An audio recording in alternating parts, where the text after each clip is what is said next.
సర్వశక్తుడైన యేసుక్రీస్తు నామమునకు మహిమ కలుగునుగాక.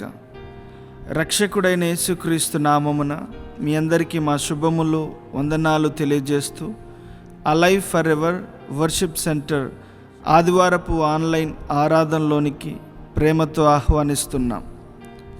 కొద్ది నిమిషాలు కుటుంబ సమేతంగా మనమందరం ఏకీభవించి ప్రార్థనతో సిద్ధపడదాం. సర్వోన్నతుడవైన మా తండ్రి, మహోపకారి, కృపామయుడా, ప్రేమామయుడా, మీ పాదాలకు స్తోత్రాలు. సింహపు పిల్లలైనా కొదువగలిగి ఆకలిగా ఉంటాయేమో కానీ నా పిల్లలు ఎన్నడూ ఆకలి కొనరని సెలవిచ్చిన మా తండ్రి, మీకు వందనాలు అయ్యా. మీ పాదాలకు స్తోత్రాలు చెల్లిస్తున్నా. మేమేమై ఉన్నామో కేవలం మీ కృప వల్లనే. మేమును మా కుటుంబాలు ఈరోజు క్షేమంగా ఉండటానికి కృప చూపించినందుకు స్తోత్రాలు. ఈరోజు ఈ ఆరాధనలో మేమందరం పాల్గొనబోతుండగా బలమైన మీ ప్రసన్నతను పంపించండి. ఒక్కొక్కరి మీదికి దివ్యమైన మీ సన్నిధి దిగి రావాలని మేము వాంఛతో ఎదురు చూస్తున్నాం. మీ సన్నిధిని పంపించండి ప్రభువా.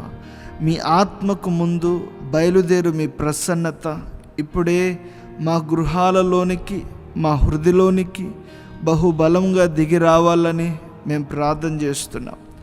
మీ ప్రసన్నత, మీ సన్నిధి మా గృహాలలోనికి దిగుతుండగా మా శరీరం, మనసు, ఆత్మ స్పర్శించున్నట్లు ఆ గ్రహింపును మాకు దయచేయండి అయ్యా. లోకం ఇవ్వలేని ప్రశాంతత మీ దివ్యమైన సన్నిధి మాకు పరిపూర్ణంగా ఇవ్వగలదు. మీ ప్రసన్నతను పంపించండి నాయన. మీ సన్నిధి కోసం మేము ఎదురు చూస్తున్నాం. ఆనోకు ఏ విధంగా మీ ప్రసన్నతలో ఆయుష్కాలం గడిపాడో మేమును ఆ విధంగా గడపటానికి మాకు మీరు కృప దయచేయండి. మా ఆయుష్ను పెంచగలిగిన మీ ప్రసన్నత ఇప్పుడే బహుబలంగా మీరు పంపించండి. ప్రసన్నతతో మేమందరం నిండుకోవటానికి సహాయం చేయండి. మీ ప్రసన్నత మా జీవితాలలోనికి బయలుదేరుతూ ఉండగా మా జీవితాలన్నీ క్రమపరచబడతాయి. మా హృదయం పవిత్రపరచబడుతుంది. మా దేహంలో ఉన్న అనారోగ్యం వెడలిపోతుంది. మనసులో ఉన్న భయం, అశాంతి, అసమాధానం మా నుండి దూరమైపోతుంది. అయ్యా, ఈరోజు మీ ప్రసన్నతను మేము కాంక్షించుచున్నాం. ఇప్పుడే మేము ప్రార్థన చేస్తూ ఉండగానే గగనమును చీల్చి మీ ప్రసన్నతను మా మధ్యలోనికి పంపించండి. మీ ప్రసన్నత లేని కుటుంబం నీరు లేని మేఘము వంటిది. మీ ప్రసన్నత లేని మా హృదయం అయ్యా ఊట లేని బావి వంటిది. మీ ప్రసన్నతను మేము ఎదురు చూస్తున్నాం. మీ ప్రసన్నతతో మమ్మల్ని నింపండి.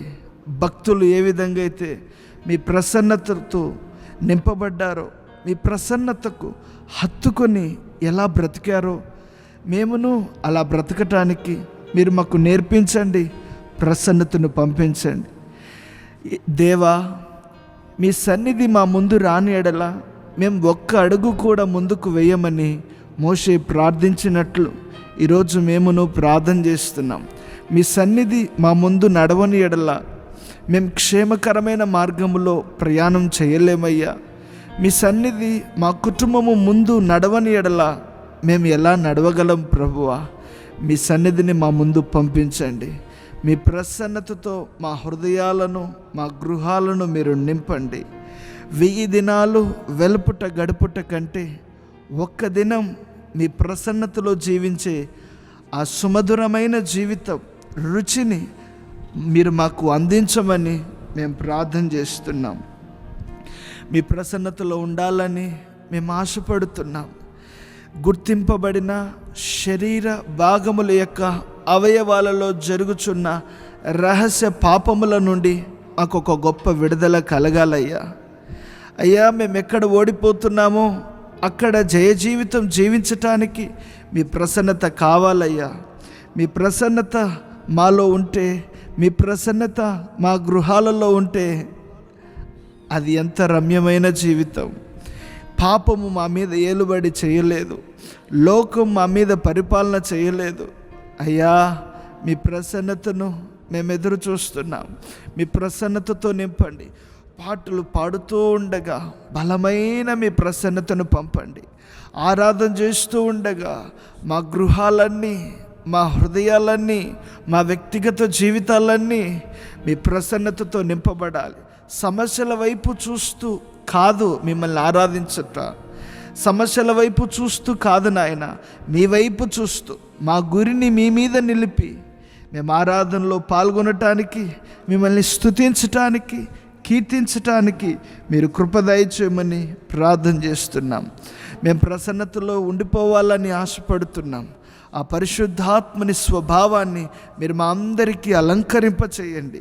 ప్రసన్నతలో ఉండే ఆశీర్వాదాలన్నీ ఇప్పుడే ఎవరెవరైతే ఈ ప్రార్థనలో పాల్గొంటున్నారో వారందరి మీదికి నిండుగా మెండుగా మీరు పంపమని మీ పాదాలు పట్టుకుంటున్నాం.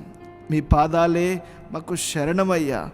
భక్తులందరూ ప్రసన్నతలో జీవించి తన్మయులయ్యారు.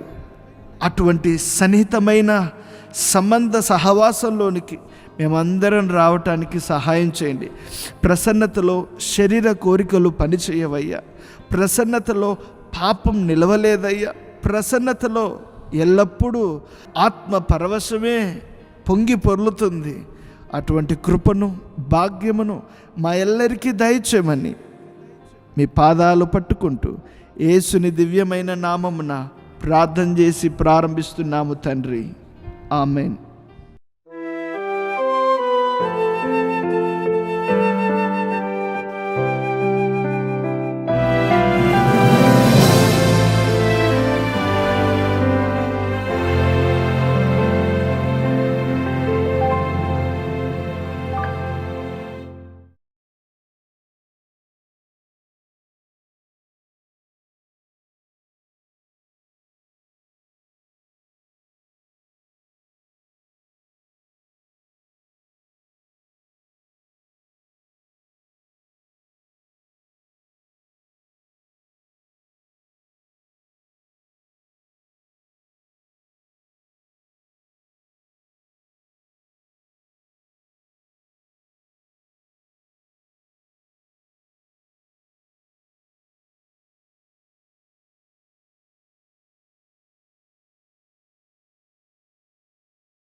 ప్రభువా నీలో జీవించుట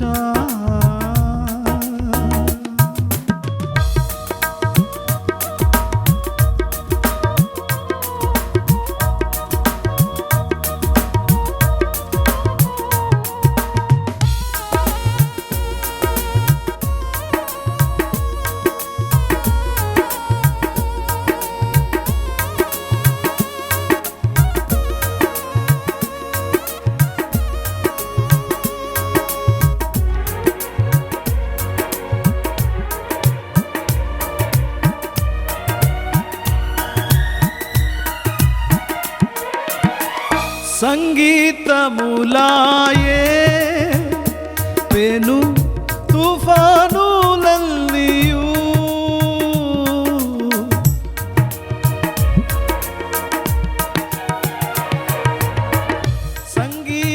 సంగీతములాయే పెను తుఫానులన్నీయు సమసిపోవునే నీ నామస్మరణలో సమసిపోవునే నీ నామస్మరణలో సంతసముందే నామది ఎంతో సంతసముందే, నామది ఎంతో ప్రభువా నీలో జీవించుట, ప్రభువా నీలో జీవించుట.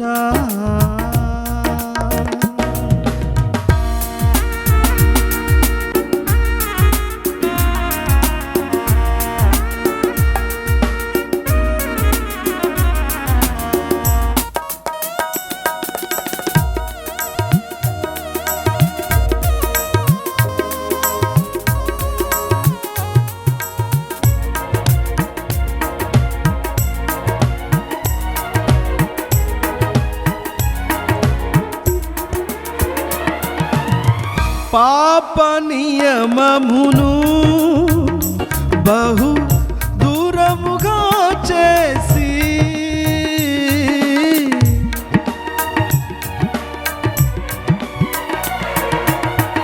పాప నియమమును బహు దూరముగా చేసి,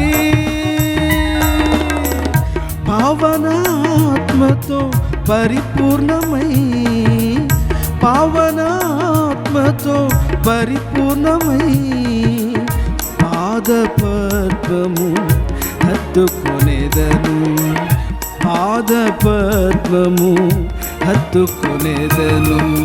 ప్రభువా నీలో జీవించుట, ప్రభువా నీలో జీవించుట.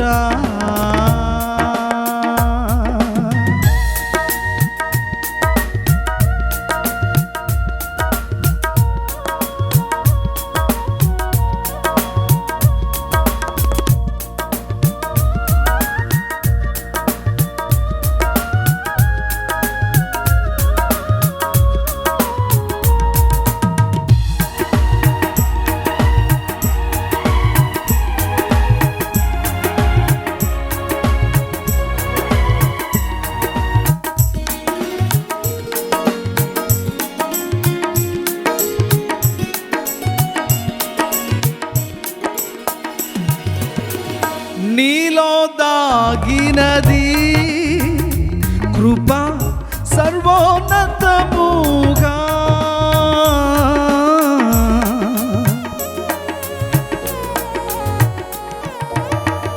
నీలో దాగినది కృప సర్వోన్నతముగా,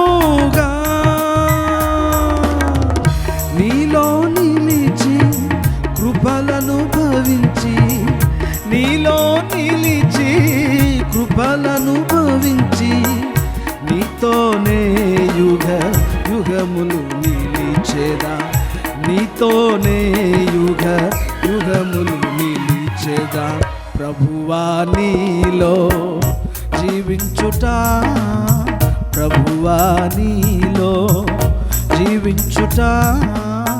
కృపా బాహుళ్యమే నాయడ, నీ కృపా బాహుళ్యమే, కృపా బాహుళ్యమే నాయడ, నీ కృపా బాహుళ్యమే. పాడాలి అందరూ. ప్రభువా నీలో జీవించుట, ప్రభువా నీలో జీవించుట. కృపా బాహుళ్యమే నాయడా, నీ కృపా బాహుళ్యం. అందరూ కలిసి దేవుని సన్నిధిలో నీ కృపయే ప్రభువా, నీ కృప లేనిదే మేము మీ యొద్దకే కానీ మీలోనే కానీ నిలవలేము ప్రభువా. Thank you lord.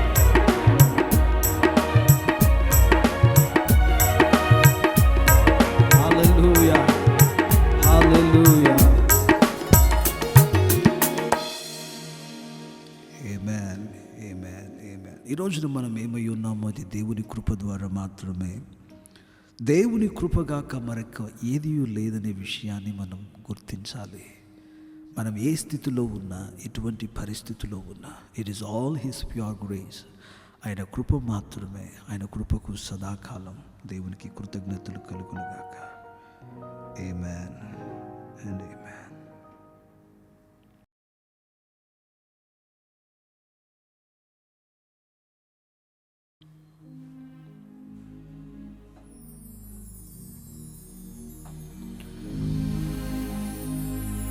కలలోనైనా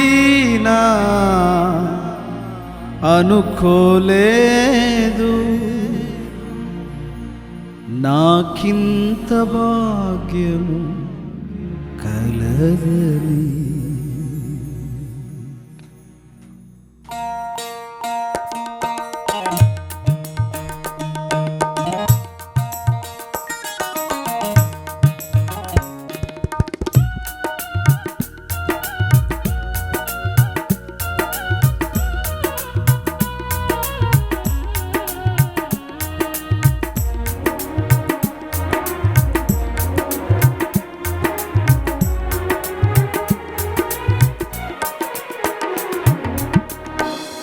ప్రకాశించే ఆ దివ్య సియోనులో ఘనుడా నిన్ను దర్శింతును. ప్రకాశించే ఆ దివ్య సియోనులో ఘనుడా నిన్ను దర్శింతును. కలలోనైనా అనుకోలేదు, కలలోనైనా అనుకోలేదు నాకింత భాగ్యము కలదని, నాకింత భాగ్యము కలదని. ఆరాధన ఆరాధన ఆరాధన నీకే ఆరాధన, ఆరాధన నీకే ఆరాధన, ఆరాధన ఆరాధన ఆరాధన నీకే ఆరాధన, ఆరాధన నీకే ఆరాధన. ప్రకాశించే ఆ దివ్య సియోనులో ఘనుడా నిన్ను దర్శింతును. ప్రకాశించే ఆ దివ్య సియోనులో ఘనుడా నిన్ను దర్శింతును.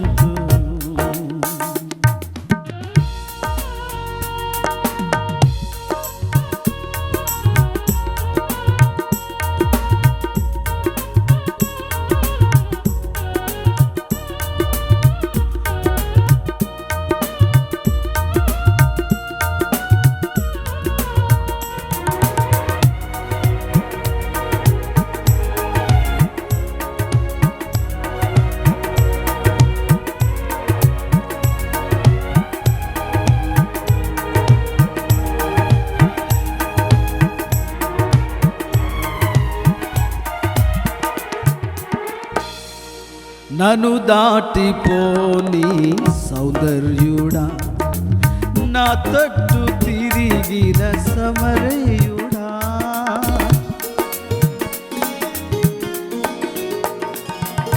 నన్ను దాటిపోని నజరేయుడా, నా తట్టు తిరిగిన సమరయుడా, నా తండ్రి నీ సన్నిధిలో దీనుడనై నిన్ను దర్శింతును. నా తండ్రి నీ సన్నిధిలో దీనుడనై నిన్ను దర్శింతును, దీనుడనై నిన్ను దర్శింతును. ఆరాధన పాడదాం, ఆరాధన ఆరాధన నీకే ఆరాధన, ఆరాధన నీకే ఆరాధన, ఆరాధన ఆరాధన ఆరాధన నీకే ఆరాధన, ఆరాధన నీకే ఆరాధన.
దూతలతో నిత్యము పరిశుద్ధుడు పరిశుద్ధుడని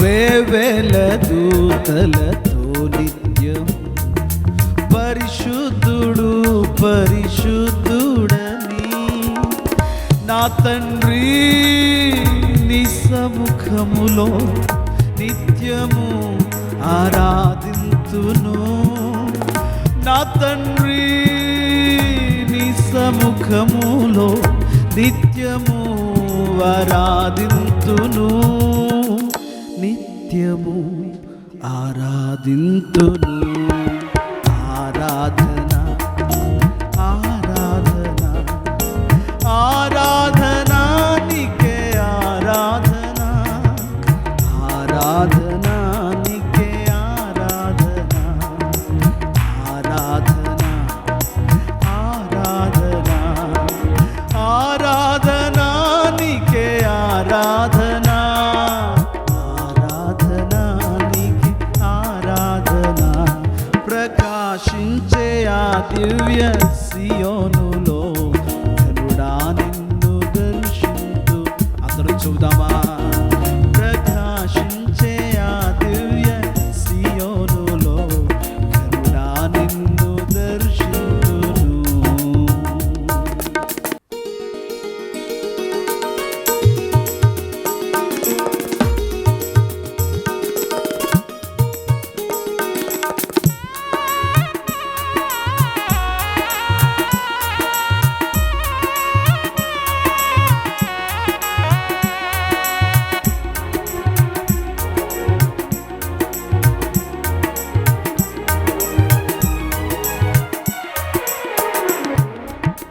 మహిమతో నిండిన నీ రూపము నీ నీతితో నేను దర్శింతును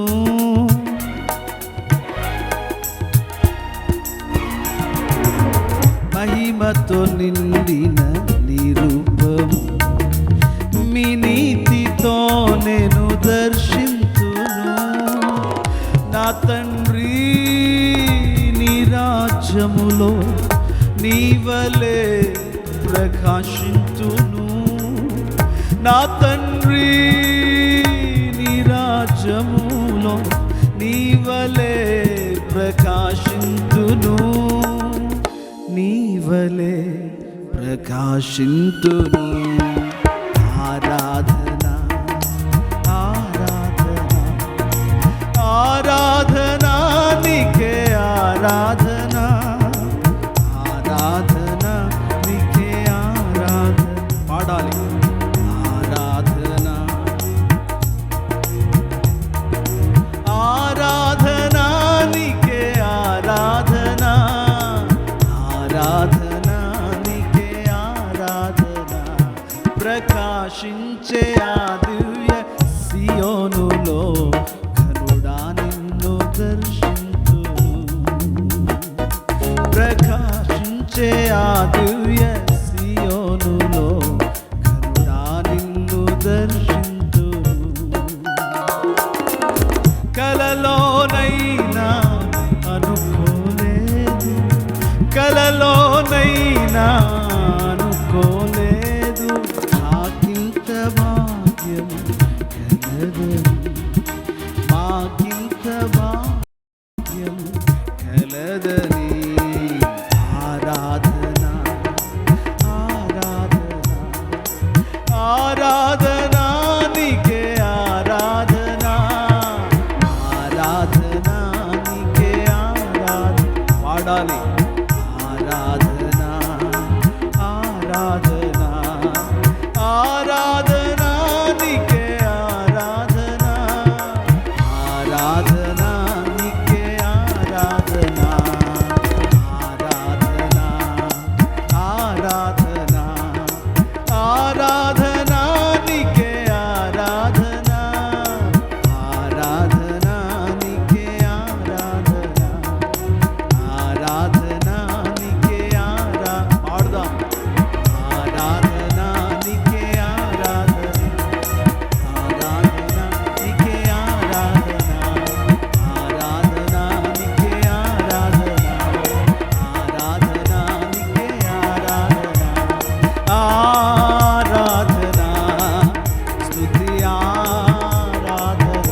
పాడాలి.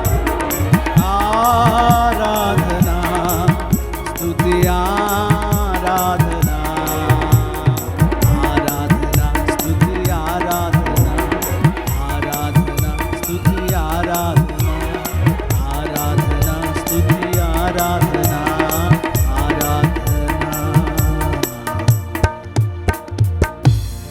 ఆరాధన.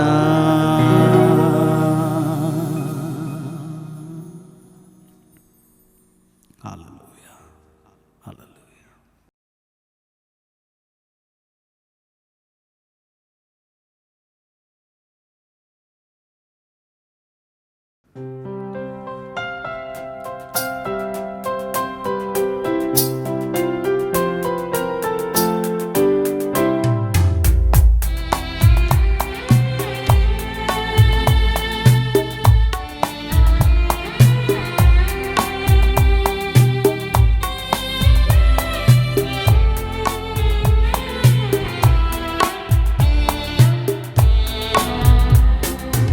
ఊహలు నా దూతలు నా యేసు రాజా నీలోనే ఉన్నవి. ఊహకందవే నీదు ఆశ్చర్యక్రియలు, ఊహకందవే నీదు ఆశ్చర్యక్రియలు.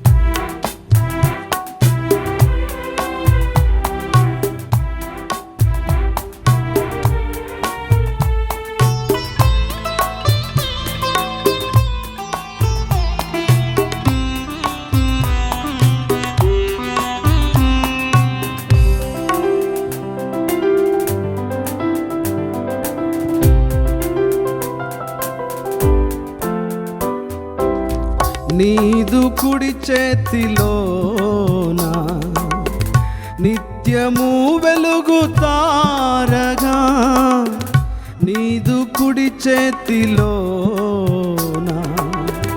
నిత్యము వెలుగుతారగా, నిత్య సంకల్పము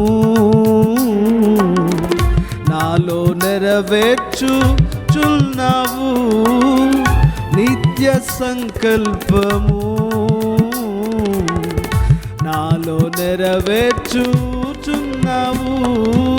ఊహలు నా దూతలు నా యేసు రాజా నీలోనే ఉన్నవి. ఊహకందవే నీదు ఆశ్చర్యక్రియలు, ఊహకందవే నీదు ఆశ్చర్యక్రియలు.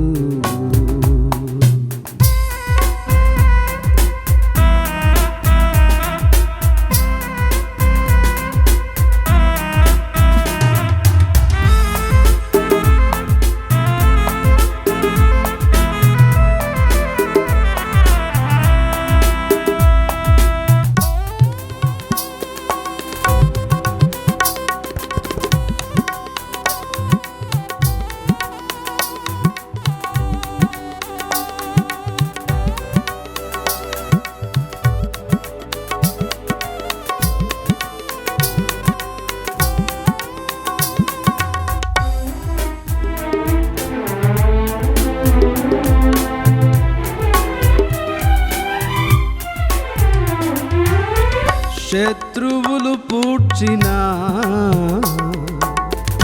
ఊటలన్నీయు త్రవ్వగా, శత్రువులు పూడ్చిన ఊటలన్నీయు త్రవ్వగా, జలలు గల ఊటలు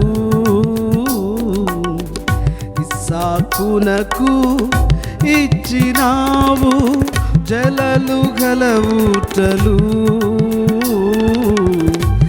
సాకునకు ఇచ్చినావు, ఊహలు నా దూతలు. నా యేసు రాజా నీలోనే ఉన్నవి, ఊహకందవే నీదు ఆశ్చర్యక్రియలు, ఊహకందవే నీదు ఆశ్చర్యక్రియలు.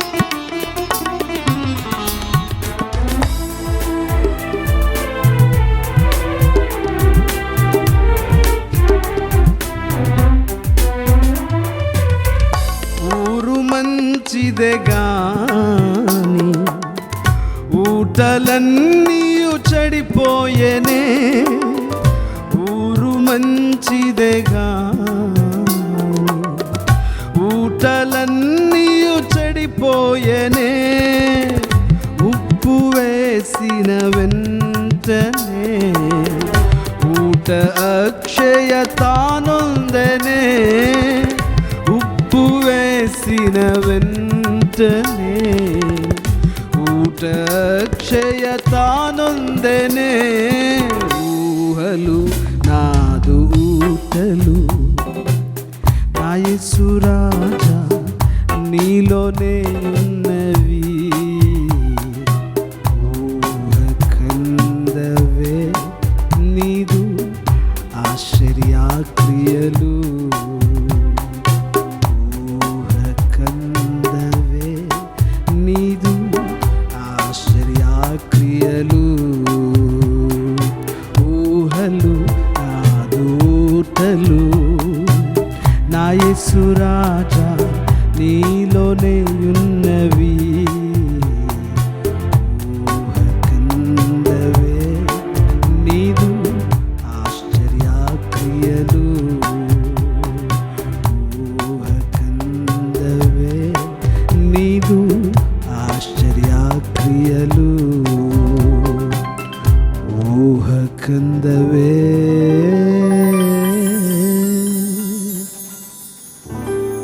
నీదు ఆశ్చర్యక్రియలు.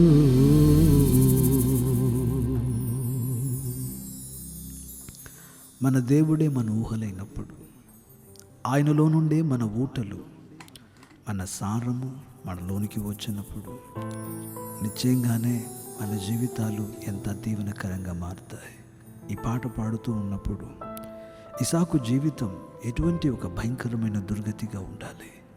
అయితే బైబిల్ అంటుంది, దేశమంతయు క్షామములో ఉన్న అతడు 100 వంతుల పంటను అతడు కోసాడు అని బైబిల్ గ్రంథం మాట్లాడుతుంది.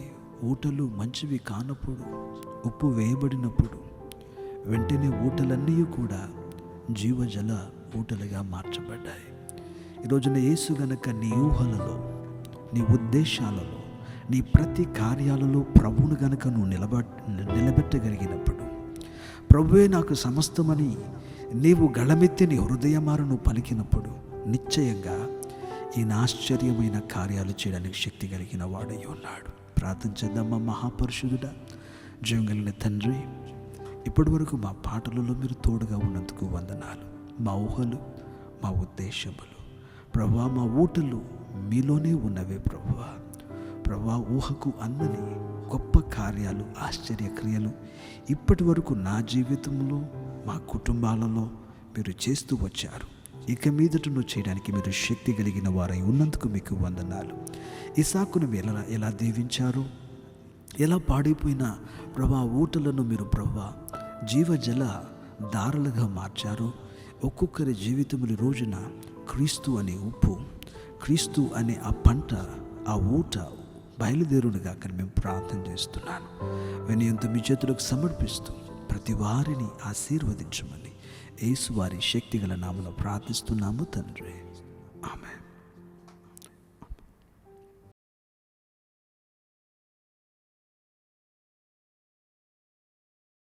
వార ప్రకటనలు దయతో ఆలకింపవలసిందిగా ప్రేమతో మనవి చేస్తున్నాం. ఆదివారపు తెలుగు ఆరాధన యూట్యూబ్లోని అలైవ్ ఫర్ ఎవర్ ఛానల్ నుండి ఉదయం 9 గంటలకు ప్రచురింపబడుతుంది. తప్పక కుటుంబ సమేతంగా సిద్ధపడి ఆరాధనలో పాల్గొనవలసిందిగా ప్రేమతో మనవి చేస్తున్నాం. అదేవిధంగా మన తమిళ్ ఆదివారపు ఆరాధన ఉదయం 10 గంటలకు యూట్యూబ్లోని alive forever Tamil church channel నుండి జరిగించబడుతుంది. కాబట్టి మీకు తెలిసిన తమిళ్ సహోదర సహోదరులకు, స్నేహితులకు, కుటుంబీకులకు తెలియజేయవలసిందిగా ఆశపడుతున్నాం. మన దైవజనులు పాస్టర్ స్టీఫెన్ కుమార్ గారు ప్రార్థనా టీవీ ఛానల్ నందు ప్రతి ఆదివారం రాత్రి 9:30 దైవ వర్తమానములను అందిస్తున్నారు. పాల్గొని దైవ ఆశీర్వాదాలు పొందవలసిందిగా మనవి చేస్తున్నాం. సంఘ సభ్యులలో ఎవరైనను మారు మనసు పొంది పాపక్షమాపణ నిమిత్తం బాప్తిస్మము పొందగోరిన ఎడల క్రింద ఇవ్వబడిన నెంబర్కి ఫోన్ చేసి తెలియజేయగలరని మనవి చేస్తున్నాం. ప్రభువైన యేసుక్రీస్తు వారిని గూర్చి లోతైన ఆత్మీయ సందేశములను మరీ ఎక్కువగా తెలుసుకొనున్నట్లు అలైవ్ ఫర్ ఎవర్ ఛానల్ను సబ్స్క్రైబ్ చేసుకోవాల్సిందిగా మనవి చేస్తున్నాం. దేవుడు మనల్ని అందరినీ ఆశీర్వదించునుగాక. ఆమెన్. ఈ సమయమందు మనం విజ్ఞాపన ప్రార్థన చేద్దాం. మొదటి ప్రార్థన విన్నపం: దేవుడు మనకు మంచి ఆరోగ్యమును, మనసులో నెమ్మదిని, ఆర్థిక అవసరతలన్నీ తీర్చున్నట్లు స్వరమెత్తి ప్రార్థన చేద్దాం. ఉపకారము చేయువాడా, మహోన్నతుడా, మీ పాదములే మాకు శరణం. అయ్యా, మా ఎల్లరికీ మంచి ఆరోగ్యాన్ని దయచేయండి.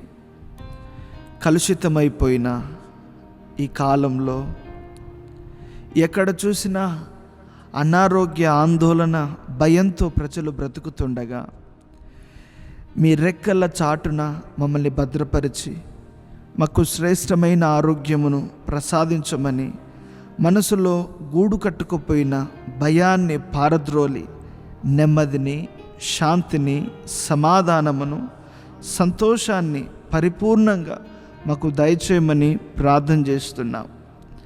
ఎవరెవరైతే ఏ అవసరతలతో కొట్టబడుతున్నారో, ఈడవబడుతున్నారో, కన్నీరు మున్నీరు కారుస్తున్నారో, క్రీస్తు యేసు మహిమైశ్వర్యపు చొప్పున ప్రతి అవసరతలన్నీ తీర్చబడాలని, ప్రాముఖ్యంగా ఆర్థిక అవసరతలన్నీ తీర్చబడాలని మేము ప్రార్థన చేస్తున్నాం.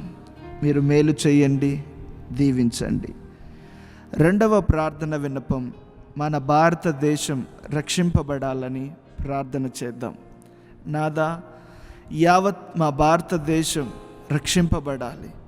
భారతదేశంలో ఉన్న అన్ని రాష్ట్ర ప్రజలు క్రీస్తు యేసుని సొంత రక్షకుడిగా అంగీకరించినట్లు పరిశుద్ధాత్ముడా ప్రతి ఒక్కరి అంతరంగంలో పాపపు ఒప్పుకోలును దయచేయండి.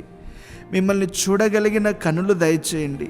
సత్య మార్గంలో ప్రతి ఒక్కరూ నడవటానికి మీరు కృపను ప్రసాదించమని ప్రార్థన చేస్తున్నాం. మీరు మా భారతదేశపు నాయకుల కుడి చేయిని పట్టుకొని మీ ఆలోచన చొప్పున మా దేశం యావత్తును నడిపించమని ప్రార్థన చేస్తున్నాం. మా దేశంలో ఉన్న సకల ప్రజలను మీ చేతులకు సమర్పిస్తున్నాను. మీ రక్తంతో కడగండి.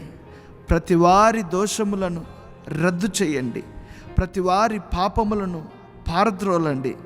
పవిత్రమైన, పుణ్యమైన, నిష్కలంకమైన మీ రక్తంతో కడగమని ప్రార్థన చేస్తున్నాం. మూడవ ప్రార్థన విన్నపం, యెరూషలేము రక్షణ కొరకు ప్రార్థన చేద్దాం. ఇంకనూ మెస్సయ్య కొరకు ఎదురు చూస్తున్న యెరూషలేము ప్రజల కోసం మేము ప్రార్థన చేస్తున్నాం. ఇశ్రాయేలు ప్రజల కనులు తెరవండయ్యా. క్రీస్తు యేసు భూలోకానికి వచ్చి యావత్ పాపముల కొరకు కల్వారి శిలువలో ప్రాణం పెట్టాడని, చనిపోయి 3వ దినమున తిరిగి లేచాడని, ఆ గంభీరమైన సత్యమును వారు అంగీకరించినట్లు ఇప్పుడే పరిశుద్ధాత్ముడా వారి హృదయాలలో మీరు కార్యం చేయండి. మిమ్మల్ని అంగీకరించటానికి కృపదయ చేయండి. మిమ్మల్ని స్వీకరించటానికి ఆ మనసును పుట్టించమని ప్రార్థన చేస్తున్నాం. యెరూషలేము వాసులెల్లరూ మిమ్మల్ని అంగీకరించాలి, సొంత రక్షకునిగా మిమ్మల్ని స్వీకరించాలి. ప్రభువా, వారందరి కనులు తెరవండి అయ్యా. వాళ్ళందరూ మిమ్మల్ని తెలుసుకోవాలయ్యా. ఆ కృపను దయచేయమని మేము ప్రార్థన చేస్తున్నాం. అదేవిధంగా ప్రపంచ దేశాలు కూడా రక్షింపబడాలి. ప్రపంచ దేశాలలో ఉన్న ప్రజలెల్లరూ మీ తట్టుకు తిరగాలి, మిమ్మల్ని అంగీకరించాలి. కృపను దయచేయండి. చివరి ప్రార్థన విన్నపం, మన అలైవ్ ఫర్ ఎవర్ స్థానిక సంఘం దీవించబడాలని, అనుబంధంతో ఉన్న పరిచర్యలన్నిటినీ ప్రభు ఆశీర్వదించాలని ప్రార్థన చేద్దాం. అలైవ్ ఫర్ ఎవర్ సంఘాన్ని మీ చేతుల్లో పెడుతున్నానయ్యా.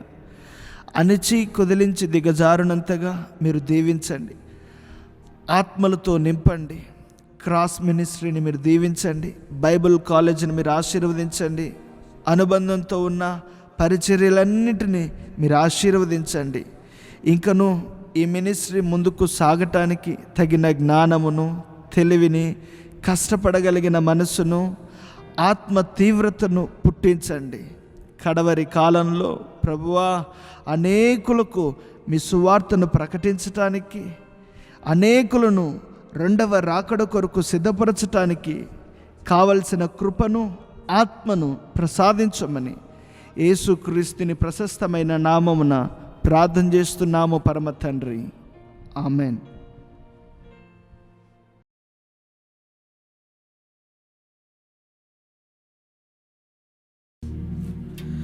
నీతోనే నేను నడవాలని,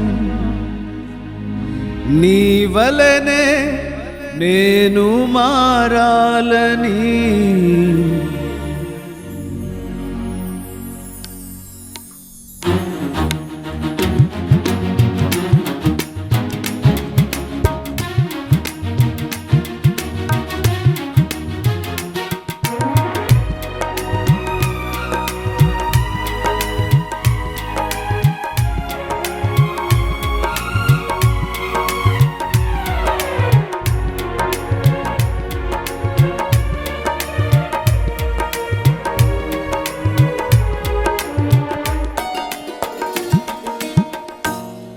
నిరంతరం నీతోనే జీవించాలని, ఆశలన్నీలా బ్రతికించుచున్నది.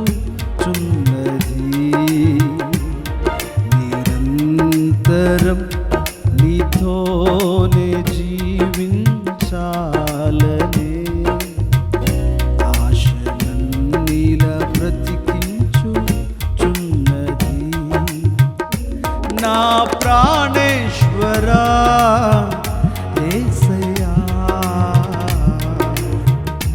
నా సర్వస్వమా యేసయ్యా, నిరంతరం నీతోనే జీవించాలనే, ఆశలన్నీలా బ్రతికించుచున్నది. నిరంతరం నీతోనే జీవించాలనే,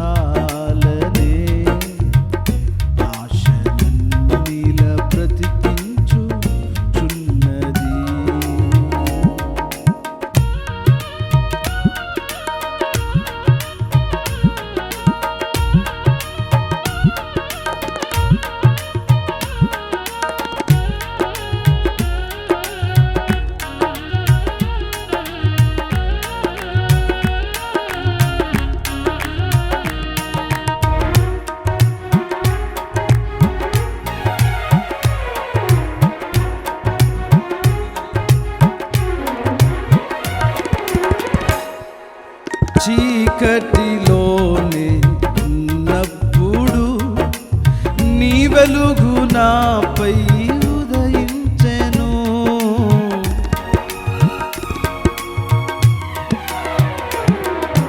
చీకటిలోనే ఉన్నప్పుడు నీ వెలుగు నాపై ఉదయించెను.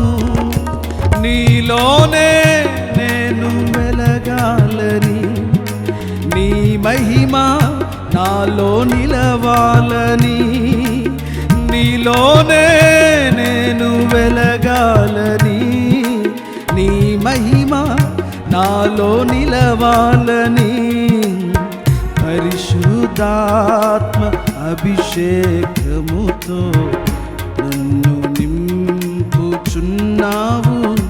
నీ రాకడకై. నిరంతరం నీతోనే జీవించాలనే ఆశనన్నీలా బ్రతికించు. అందరూ చెప్పాలి మాతో కలిసి. నిరంతరం నీతోనే జీవించాలనే ఆశనన్నీలా బ్రతికించుచున్నది.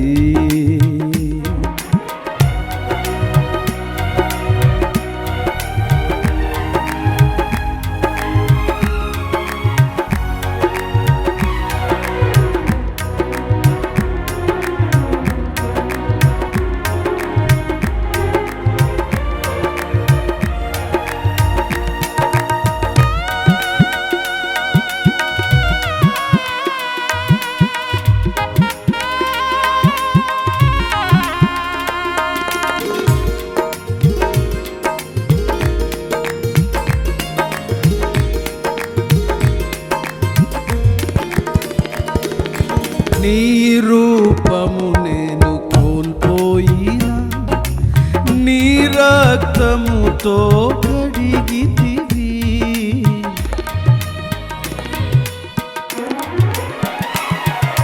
నీ రూపము నేను కోల్పోయినా నీ రక్తముతో కడిగితివి. నీతోనే నేను నడవాలని, నీ వలెనే నేను మారాలని, నీతోనే నేను నడవాలని, నీ వలెనే నేను మారాలని, పరిశుద్ధాత్మ వరములతో అలంకరించుచున్నావు నీ రాకడకై. నిరంతరం నీతోనే జీవించాలనే ఆశనన్నీలా బ్రతికించుచున్నది. నిరంతరం నీతోనే జీవించాలనే ఆశనన్నీలా బ్రతికించుచున్నది.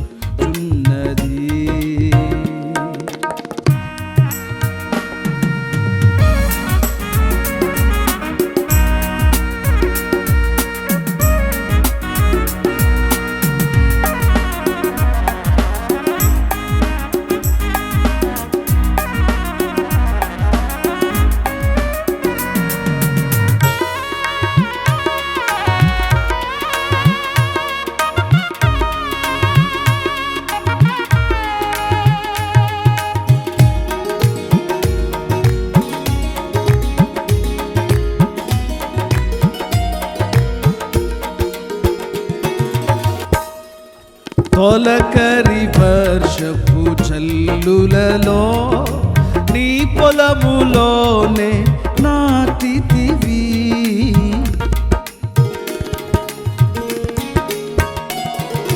తొలకరి వర్షపు జల్లులలో నీ పొలములోనే నాటితివి. నీలోనే చిగురించాలని, నీలోనే పుష్పించాలని, నీ నీలోనే చిగురించాలని, నీలోనే పుష్పించాలని పరిశుద్ధాత్మ వర్షముతో సిద్ధపరచుచున్నావు నీ రాకడకై. నిరంతరం నీతోనే జీవించాలనే ఆశలన్నీలా బ్రతికించుచున్న. అందరూ కలిసి చూద్దామా దేవుని సన్నిధిలో? నిరంతరం నీతోనే జీవించాలనే ఆశలన్నీలా బ్రతికించుచున్నది. నా ప్రాణేశ్వరా యేసయ్యా, నా సర్వస్వమా యేసయ్యా, నా ప్రాణేశ్వరా యేసయ్యా, నా సర్వస్వమా యేసయ్యా. నిరంతరం నీతోనే జీవించాలనే ఆశలన్నీలా బ్రతికించుచున్నది. అందరం అవును ప్రభువా, సదాకాలం నీతోనే ఉండుట నా జీవిత వాంఛ ప్రభువా. నీవు గాక ఈ లోకములో కోరదగినది ఆకాశమందే గాని భూమి మీదే కాని ప్రభువా. కోరదగిన స్నేహం, కోరదగిన బాంధవ్యం, ఒకే ఒక బాంధవ్యం, అది నీవే కదా ప్రభువా. నీతోనే ఎల్లప్పుడూ ఉండాలని ఆశిస్తున్నామయ్యా. అందరం దేవుని సన్నిధిలో అవును ప్రభువా, నిరంతరము నీతోనే జీవించాలి.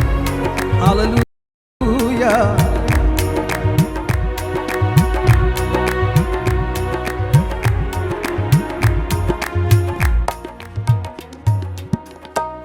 హల్లెలూయా.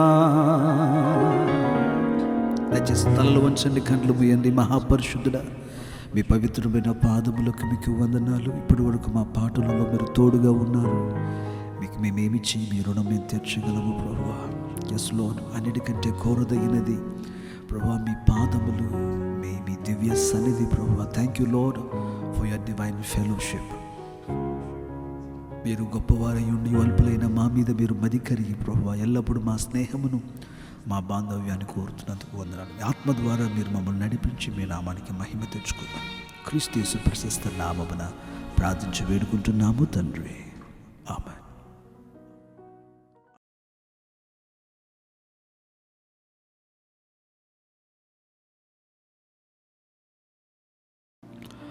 మన ప్రభువును లోక రక్షకుడైన యేసుని నామమునకు మహిమ కలుగునుగాక.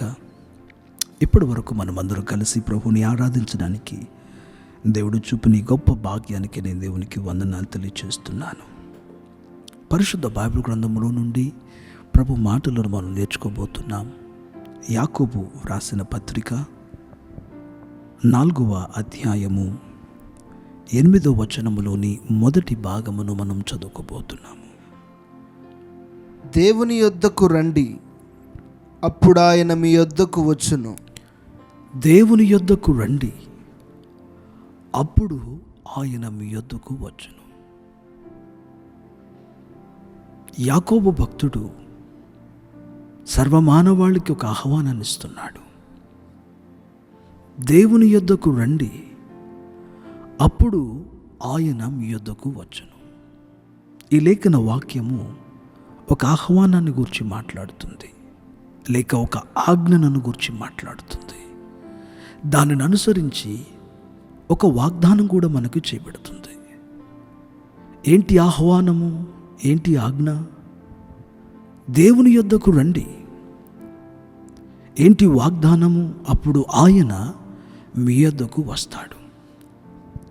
క్రీస్తునందు ప్రియమైన దేవుని పిల్లలారా, ఈ భూమి యొక్క ఉద్భవము మొదలుకొని దేవునికున్న ఏకైక ఒక కోరిక దేవుడును మనుషుడును ఏకముగా ఉండాలి అని. అందుకనే దేవుడు సర్వమానవాళికి ఆహ్వానాన్ని ఇస్తున్నాడు. యెషయా ప్రవక్త ద్వారా మాట్లాడుతూ ఒకసారి అంటాడు, దప్పిక కలిగిన వార్లారా, నీళ్ల యొద్దకు రండి, రూకలు లేకయ్యే వచ్చి మీ దాహమును మీ దప్పికను తీర్చుకొనమని అంటాడు. మత్తయి సువార్తలో ప్రయాసపడి భారం మోయుచున్న సమస్త జనులారా నా యొద్దకు రండి, నేను మీకు విశ్రాంతినిస్తాను అన్నాడు. ప్రకటన గ్రంథం ఆఖరి అధ్యాయములో ఆత్మయు సంఘమును రము అని పిలుచుచున్నారు. వినువాడును రము అనునుగాక. అంటే దేవుడు మానవాళికి ఎల్లప్పుడూ కూడా ఒక ఆహ్వానాన్ని ఇస్తున్నాడు. ఏమని? నా యొద్దకు రండి, నాకు సమీపించండి. ఇది దేవుని యొక్క అంగలార్పును, దేవుని యొక్క ఆహ్వానమును భక్తుల ద్వారా దేవుడిస్తున్న ఆజ్ఞ ఉన్నదనే విషయాన్ని మనం గుర్తుంచుకోవాలి. యేసుక్రీస్తు వారు శిలువ మరణమునకు వెళ్ళక మునుపుగా ఒక ప్రార్థన చేశారు. ఆ ప్రార్థనలో ఆయన తండ్రితో ఇలా అన్నారు: తండ్రి, మీరును నేనును ఏకమై ఉన్నలాగున వీరును మనతో ఏకమై ఉండాలని ప్రార్థన చేస్తున్నాను. అంటే దేవుని యొక్క ఆశ ఏంటంటే దేవుడును ఆయన పిల్లలను ఏకముగా ఉండాలి, ఒక దగ్గరి బాంధవ్యములో ఉండాలి, ఎవరును ఎడబాపలేని ఒక దగ్గరి సహవాసములో ఉండాలి అని దేవుడు ఎల్లప్పుడూ కూడా ఆశపడుతున్నాడు. అందుకనే తమ భక్తుల ద్వారా ఆయన ఈ ఆహ్వానాన్ని పలుకుతున్నాడు. ఏమని? దేవుని యొద్దకు రండి, అప్పుడు ఆయన మీ యొద్దకు వచ్చును. ప్రతి ఒక్కరికి దేవుని యొద్దకు వెళ్ళడం అంటే ఎంతో ఇష్టం. దేవునికి సమీపించాలని అందరికీ ఆశ ఉంటుంది. అయితే ఎంత ఆశపడుతూ ఉంటారో వారి జీవితాల్లో ఆయా సందర్భాలలో అంతగా దేవునికి దూరమైపోతూ ఉంటారు. నేను దేవునికి దగ్గరగా రావాలనుకుంటున్నాను, అయితే నేను దూరమైపోతున్నాను. దేవునికి మనం సమీపించకుండా మనల్ని దూరం పరచడానికనే ఈ లోకములో పనిచేస్తున్నవి కొన్ని ఉన్నాయి. ఇవి దేవునికి దగ్గరగా మనల్ని రానివ్వవు. ఇవి దేవునికి దగ్గరగా రానివ్వని మన శత్రువులై ఉన్నాయి. ఎవరు ఈ శత్రువులు? వీరిని గూర్చి యాకోబు ఇదే అధ్యాయంలో 1 నుండి 7 వచనాల వరకు మాట్లాడుతూ అంటాడు. చాలా జాగ్రత్తగా వాక్యాన్ని మనం వినాలి. ఒక మూడు విధములైన శత్రువులను గూర్చి యాకోబు ఇక్కడ రాస్తాడు. చూడండి, క్లుప్తంగా మనం ఆ మాటలు చూద్దాము. 4వ అధ్యాయంలోని 4వ వచనం: వ్యభిచారిణులారా, ఈ లోక స్నేహము దేవునితో వైరమని మీరు ఎరుగరా? లోక స్నేహము దేవునితో వైరము.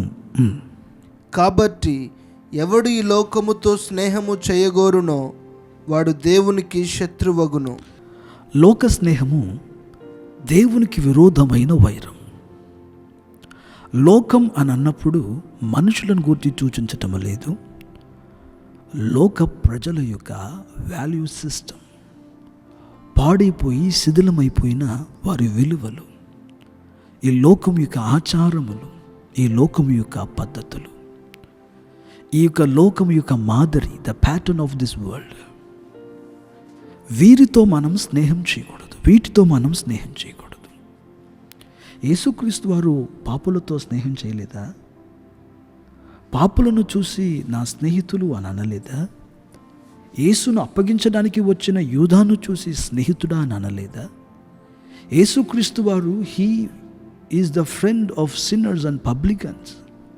ఆయన పాపులతోనూ శుంకర్లతోనూ ఆయన స్నేహం చేస్తున్నాడని ఒక పేరు ఆయనకు ఉండెను. మనుషులతో కలవద్దనేది కాదు ప్రభు ఇక్కడ చెప్తుంది. లోక స్నేహం అన్నప్పుడు లోక పద్ధతులు, లోకానుసారమైన జీవితం, లోకం యొక్క అలవాటులు, లోకం యొక్క ఆచారాలు, లోకం పాపమునకు అలవాటు పడిందే, దానికి మీరు దూరంగా ఉండమని ప్రభు మనతో మాట్లాడుతున్నాడు. వాక్యాన్ని చాలా జాగ్రత్తగా గమనించాలి. లోక స్నేహం దేవునికి విరోధమైన వైరం. లోకముతో ఎవరైతే స్నేహం చేయాలని కోరుతున్నారో వారు దేవునికి శత్రులై ఉన్నారు.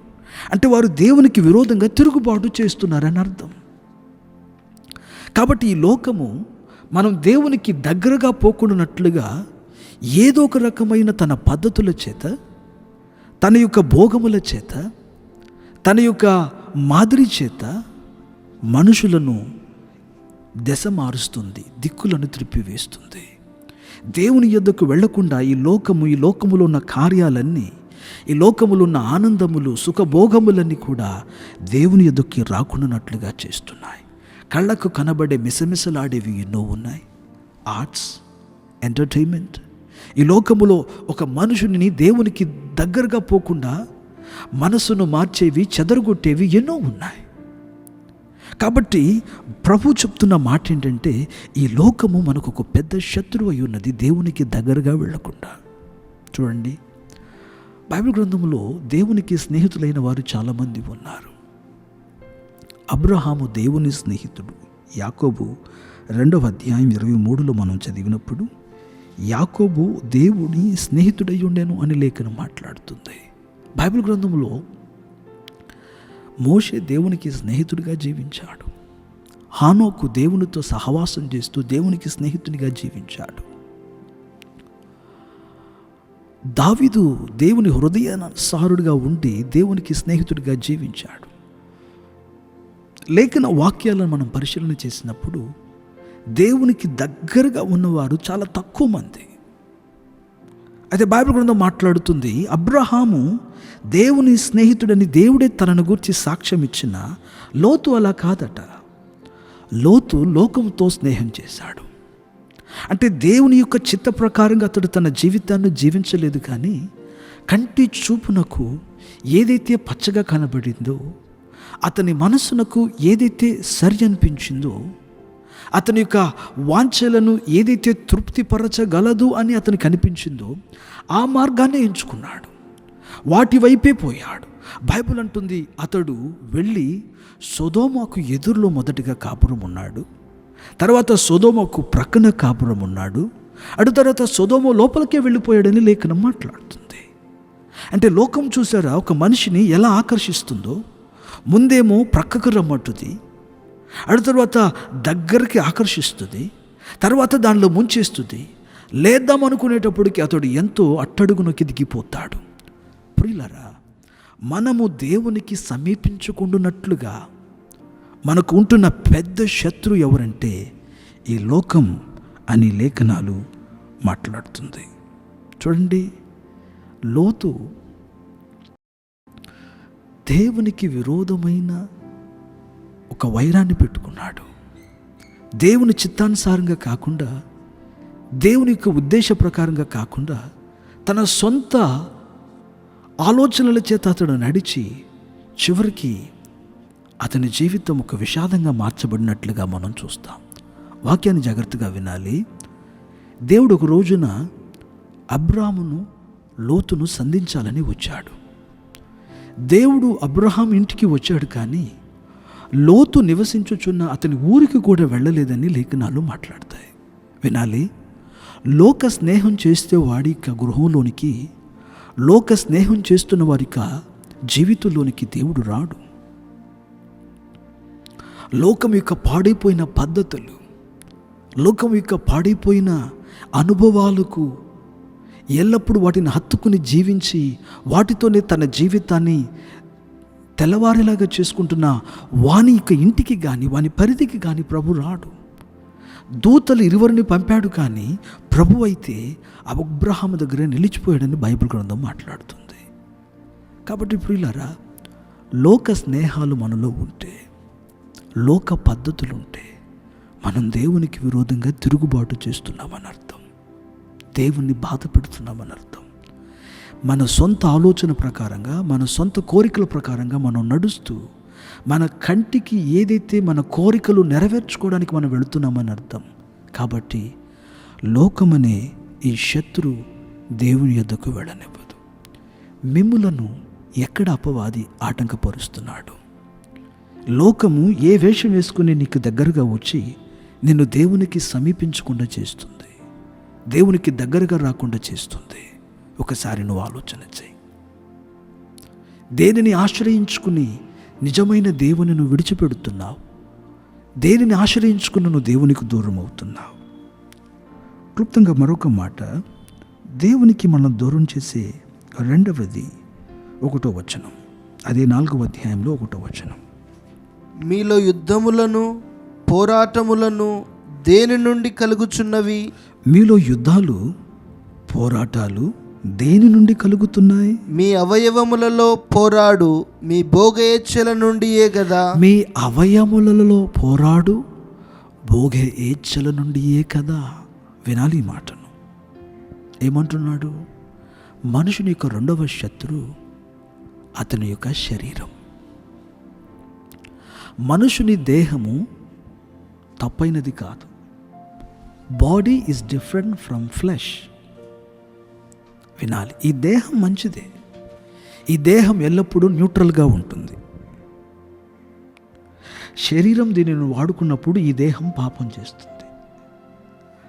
పరిశుద్ధాత్ముడు ఈ దేహమును వాడుకున్నప్పుడు దేవునికి మహిమగా ఈ అవయవాలు నిలబడతాయి.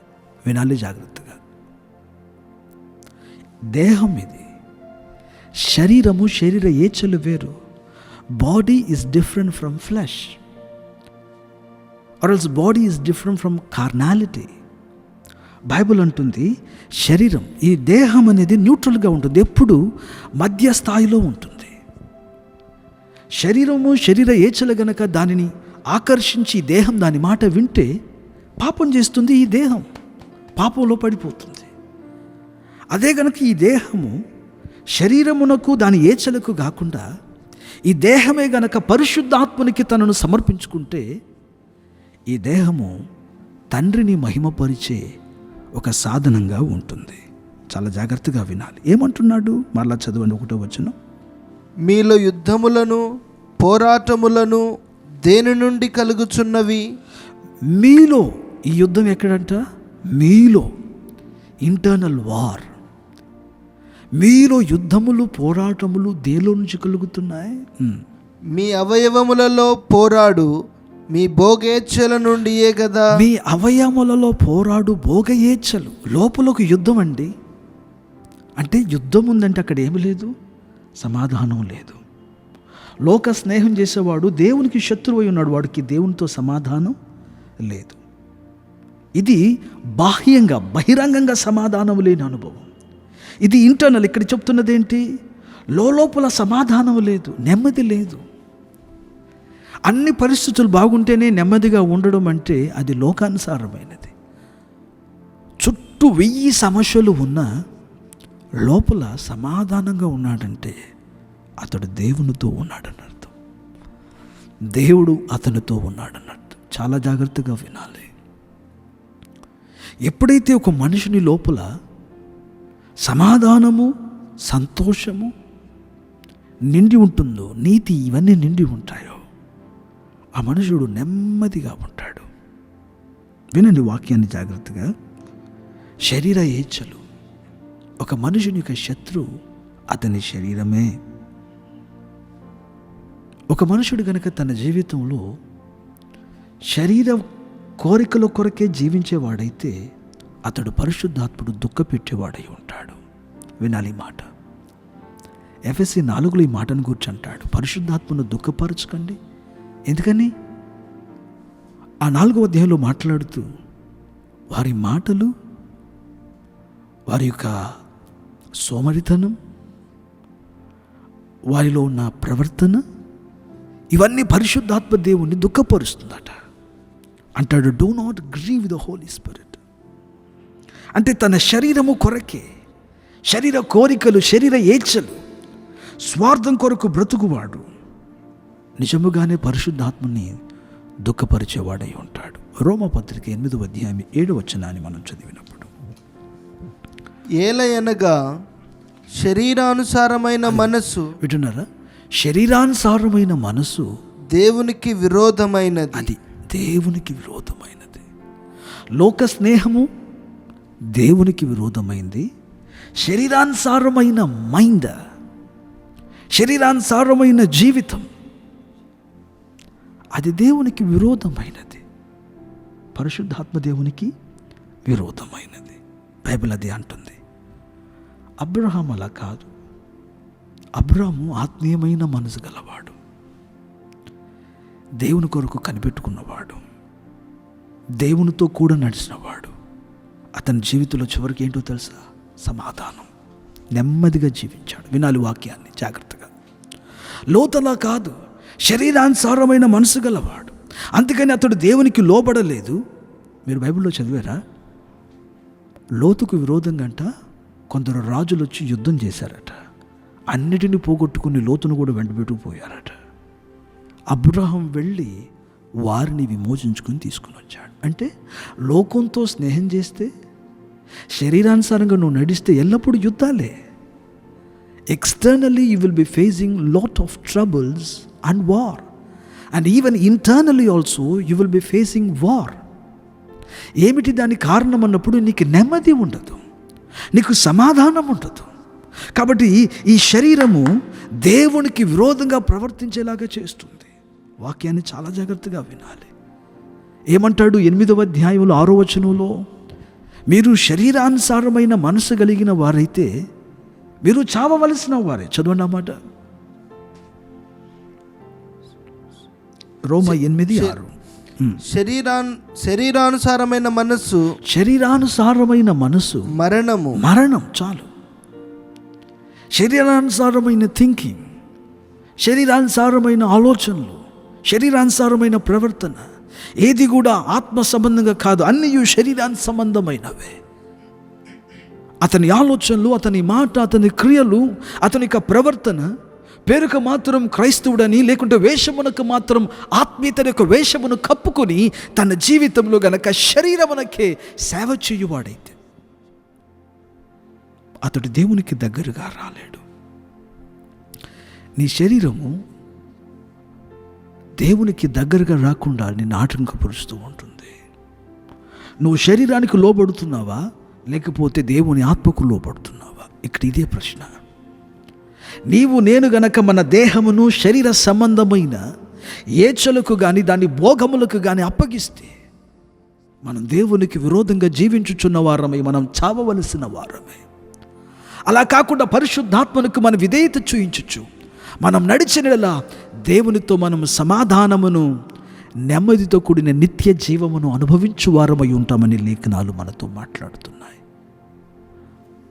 దేవునికి దగ్గరగా రాకుండా నిలబడే 3వ శత్రు, దేవునికి దగ్గరగా రాకుండా నిలబడే 3వ శత్రు 7వ వచనం. కాబట్టి దేవునికి లోబడి ఉండుడి, అపవాదిని ఎదురించుడి. చూసారా? ఎవరు మన 3వ శత్రు? అపవాది అయిన సాతాను. ఈ సాతాను మనకు శత్రువు అయి ఉన్నాడు. వీడు మనల్ని దేవునికి దగ్గరగా రానివ్వడు. చాలా జాగ్రత్తగా వాక్యాన్ని వినాలి ప్రియులారా. శత్రువు మనల్ని దేవునికి దగ్గరగా రానివ్వదు. ఈ అపవాది అయిన వాడు దేవునికి దగ్గరగా మనల్ని రానివ్వడు. మనల్ని స్వార్థాలతో నింపేస్తాడు. ఏం పర్వాలేదని మనకి అబద్ధమైన మాటలు చెప్తాడు. నీకు చాలా భక్తి ఉందని నేర్పిస్తాడు. కౌంటర్ఫీట్ అయిన భక్తిని చేయమని నిన్ను ప్రోత్సహిస్తాడు. మాటలు చాలా జాగ్రత్తగా వినాలి. 6వ వచనాన్ని చదువుదామా? 4వ అధ్యాయం 6వ వచనం. ఆయన ఎక్కువ కృపనిచ్చును, అందుచేత దేవుడు అహంకారులను ఎదురించి దీనులకు కృప అనుగ్రహించును. దేవుడట అహంకారులను ఎదిరించువాడు. God opposes the proud. సాతాను యొక్క ఒక ముఖ్యమైన ఒక దుష్ట గుణం ఏంటంటే వాడి యొక్క గర్వం, అతిశయించే అనుభవం. వాడు పడిపోవడానికి ముఖ్య కారణం అదే. బైబిల్ ఏమంటుంది? మరలా చదవండి. దేవుడు అహంకారులను ఎదిరించి దీనులకు కృప అనుగ్రహించును. కృప చూపిస్తాడు. ప్రియమైన దేవుని పిల్లలారా, అపవాది గర్విష్ఠుడు. మనల్ని కూడా గర్వంతో నింపుతాడు. నీ చదువు, నీ జ్ఞానం, నీకున్న టాలెంట్, నీకున్న అందచందములు, అసలు నీకేం తక్కువ? ఒక మనుషుని యొక్క కులము, అతని వర్ణము, అతని వర్గములు, అతని ప్రాంతం, అతనుకున్న బలగం, ఇవన్నీ తెస్తాడు. గర్వపు స్వభావాన్ని పుట్టిస్తాడు. మనతో ఉన్న వారిని తక్కువగా చూడడం, వారికంటే నేను పర్వాలేదనుకోవడం, పోల్చుకోవడం, నాకు అసలు గర్వమే లేదు అనడమే గర్వం. నాకు అసలు గర్వమే లేదు అనడం కూడా గర్వం. అంటే అపవాది అంటే దేవుని మీద ఆధారపడకుండా తనకు తానే ఇండిపెండెంట్ అయిన మైండ్తో ప్రవర్తించడం. నువ్వు దేవునిలాగా అయిపోతావు. అవునా? హవ్వ అక్కడ బోల్తా పడింది. నువ్వు దేవునిలాగా అయిపోతావు అన్న వెంటనే ఇంకా హవ్వ మరొకటి ఆలోచించలేదు, పడిపోయిందని లేఖనం అంటుంది. సాతాను కూడా చాలా సందర్భాలలో దేవుని చిత్తానుసారంగా కాదు, నీ సొంతగా చెయ్యి, ఇండిపెండెంట్గా ఏమన్నా చెయ్యి, do it your own way, ఇటువంటి మనస్తత్వాలు కలిగిస్తాడు. అంటే దేవుని మీద ఆధారపడనివాడు. వాడు ఎలాగున తెగి పడిపోయాడో, వాడు ఎలాగున శాపగ్రస్తుడై రాలిపోయాడో, సర్వ మానవ జాతి కూడా శాపగ్రస్తమైపోవాలన్నది వాడి ఉద్దేశం. ఆ శాపమునకు వాడు పోతున్న నరకానికి అనేకులను వెంటబెట్టుకుని వెళ్ళడానికి దేవునికి విరోధమైన తిరుగుబాటు చేసేవారుగా, గర్విష్ఠులుగా మనుషుల హృదయాలను వాడు మలుస్తూ ఉంటాడు. అహంకారంతో నింపేస్తూ ఉంటాడు. అది ఎలా మెల్లగా మనలో ఇండ్యూస్ చేస్తాడు, అసలు మనకు అర్థం కాదు. ఎక్కడో అతిశయిస్తాం, ఎక్కడో గర్విస్తాం, ఎక్కడో మనం పడిపోతూ ఉంటాం. కాబట్టి మనం జాగ్రత్త పడాలి. అపవాది దేవునికి దగ్గరగా మనల్ని రానివ్వడు. ఏమంటున్నాడు? దేవునికి దగ్గరగా రండి, అప్పుడు ఆయన మీకు దగ్గరగా వస్తాడు. దేవునికి మనం దగ్గరగా రావాలని మనకు ఆశ ఉంది, ఆత్మసిద్ధంగా ఉంది, రావాలని ప్రతిరోజు ఆశిస్తున్నాం. అయితే మనం దగ్గరగా రాకుండా ఆటంకపరిచేది ఎవరు? ఒకటి లోకం, రెండవది శరీరం, మూడవది అపవాది అయిన సాతాను. లోతులుగా మనం మాట్లాడుకోగలం, కానీ వాక్యములో దేవుడు రోజు మనతో మాట్లాడుతున్న మాట, నాకు దగ్గరగా రండి. మరి మనం దేవునికి దగ్గరగా రావాలి అంటే 3 విషయాలు చెప్పాడు. 8వ వచనం నుండి 10 వరకు 3 విషయాలు చెప్పాడు. ఈ 3 విషయాలు కూడా చెప్పి మనం దేవునికి దగ్గర అవుదాం. అవును, తీర్మానములతో మనం దేవునికి దగ్గర అవుదాం. 7వ వచనం, కాబట్టి దేవునికి లోబడి ఉండుడి, అపవాదిని ఎదురించుడి. చాలు, దేవునికి లోబడి ఉండండి. ఇంగ్లీష్ బైబిల్ అంది, submit your selves to God. నేను దేవునికి దగ్గర అవ్వాలి, దేవునితో నేను ఏకమైపోవాలి.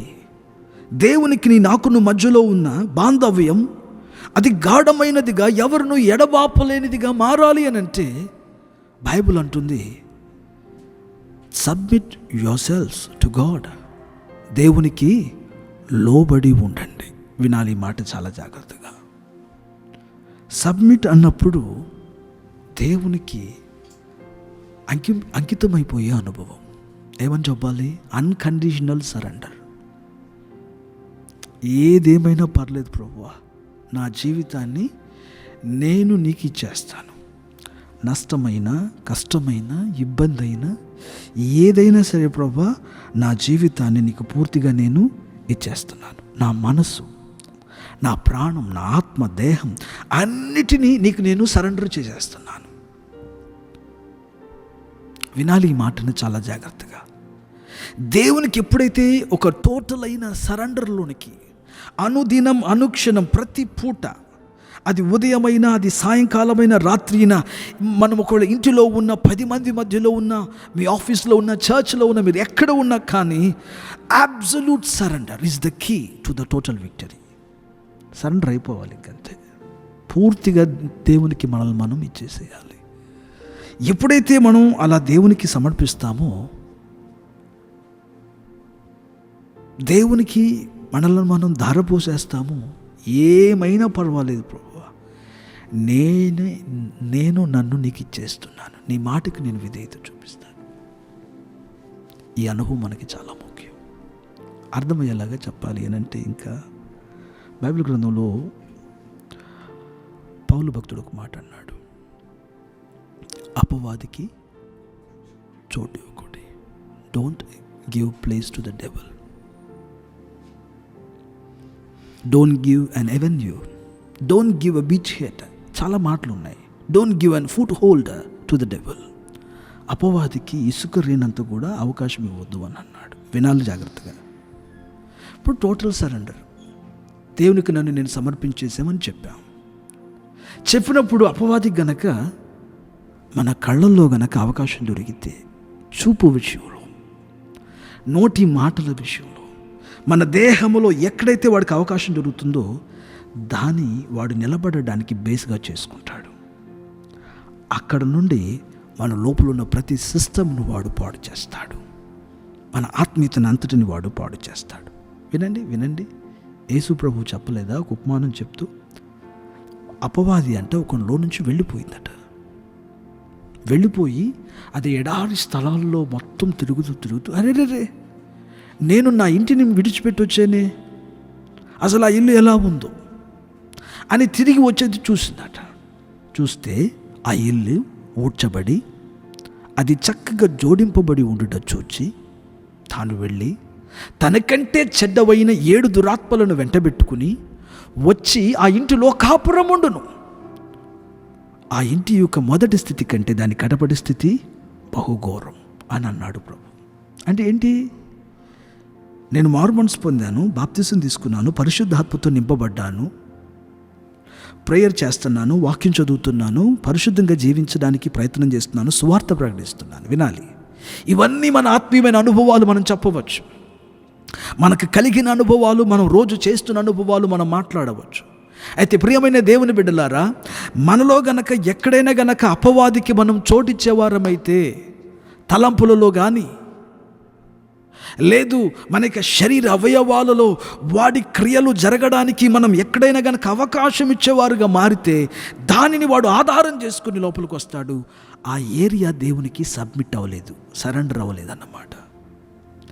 ఏ భాగమైతే మన జీవితంలో సరెండర్ కాలేదు, ఆ భాగమును వాడు అటాక్ చేస్తాడు. అక్కడొచ్చి వాడు మన జీవితంలో వాడు కాపురం ఉంటాడు. ఏంటి దాని ద్వారా? ఏమన్నాడు? 4వ వచనంలో 4వ అధ్యాయం 1వ వచనంలో ఏమన్నాడు? ఎందుకు వైరములు, జగడములు ఎందుకు? మీ శరీరములో నుండి మీకు కలిగే మీ శరీర ఏచ్ఛలను బట్టి కాదా? కాబట్టి ప్రియమైన దేవుని పిల్లలారా, అపవాది సంబంధించిన దేనినైనా మనం దూరంగా పెట్టాలి. అబద్ధాల ఆడకూడదు. ఇంకంతే. అబద్ధాలు ఆడితే వాళ్ళ లోపలికి వచ్చేస్తాడు. ఇంకంతే. అనవసరమైన కోపమా, ఊరికి నీ మండి పడుతున్నావా, అపవాదికి అవకాశం ఇచ్చినట్లే. నీ శరీరంలో ఆశలను, కోరికలను అణచలేకపోతున్నావా, అపవాదికి చోటిచ్చినట్లే. ఎక్కడైనా నువ్వు గర్విస్తున్నావా, అపవాదికి చోటిచ్చినట్లే. ఎక్కడైనా జ్ఞానంగా లేకుండా, వివేచనతో లేకుండా ఎవరికైనా ఏమైనా చేసి మోసపోతున్నావా, అది కూడా అపవాదికి చోటిచ్చినట్లే. ఒకవేళ సోమరితనంగా ఉంటున్నామా, అది కూడా మనం అపవాదికి చోటిచ్చినట్లే. దేవునికి విరోధమైన సహవాసాలు, సాంగత్యాలు మనం ఏమైనా చేస్తున్నామా, అపవాదికి మనం చోటిచ్చినట్లే. బైబిల్ గ్రంథంలో దావీదు బత్షెబ అనే ఒక సహోదరితో అతడు తప్పు జరిగించినప్పుడు 1 సంవత్సరం రోజులు ఆ తప్పును కప్పుకున్నాడు. ఇంచుమించు 1 సంవత్సరం రోజులు 7-8 నెలల వరకు అతడు గ్రహించకుండా ఉన్నాడని లేఖనం అంటుంది. అటు తర్వాత ఏమైంది? దేవునికి విరోధమైన వైరమైపోయింది అతని జీవితంలో. వెంటనే దేవుడు తన కొరడాన్ని ఆడించాడు. ఎప్పుడైతే అతని జీవితంలో ప్రభువా నాదా అంటూ 51వ కీర్తన 32వ కీర్తన రాస్తాడు. ఈ సందర్భంగా వ్రాస్తున్నప్పుడు అక్కడ దేవునికి తాను సమర్పించుకుంటాడు. ప్రభువా నన్ను కడుగు, ప్రభువా నన్ను శుద్ధీకరించు రాజా. ప్రేమైన దేవుని పిల్లలారా, అవయవాలలో, ఆంతర్యములోనైనా బాహ్యంగానైనా కనబడే అవయవాలలో అపవాదికి ఎక్కడ చోటు దొరికినా వాడొక్కడే రాడు. వాడితో పాటు ఎన్నో దురాత్మలను వెంటబెట్టుకుని వచ్చి ఆ జీవితంలో వాడు కాపురం ఉంటాడు. ఒకవేళ నువ్వు ఏం పర్వాలేదు అనుకుంటూ ఉండవచ్చు. లోపల చెదలు తిన్నట్లుగా నీ ఆత్మీయమైన జీవితానికి ఈ విల్ వాడు పూర్తిగా పాడు చేస్తాడు. కాబట్టి జాగ్రత్త పడవలసింది అవసరమై ఉన్నది. రోమిలకు రాసిన పత్రికలో 6వ అధ్యాయం 13వ వచనంలో మాట్లాడుతూ మీ అవయవములను నీతి సాధనములుగా వాడమంటాడు.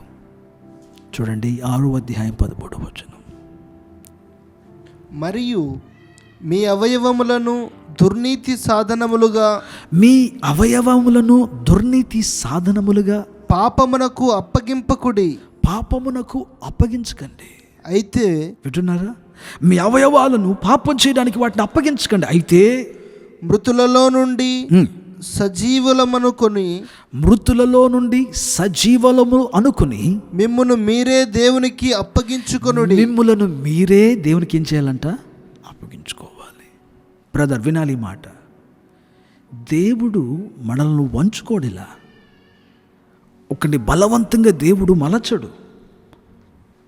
మాట్లాడుతున్నాడు వాక్యం ద్వారా. ఈ రోజున నీ హృదయంలో నిన్ను ప్రేరేపించి మాట్లాడతాడు, వాక్యం ద్వారా మాట్లాడతాడు, లేకుంటే పెద్దవారు ఆత్మీయుల ద్వారా భక్తుల ద్వారా మాట్లాడతాడు.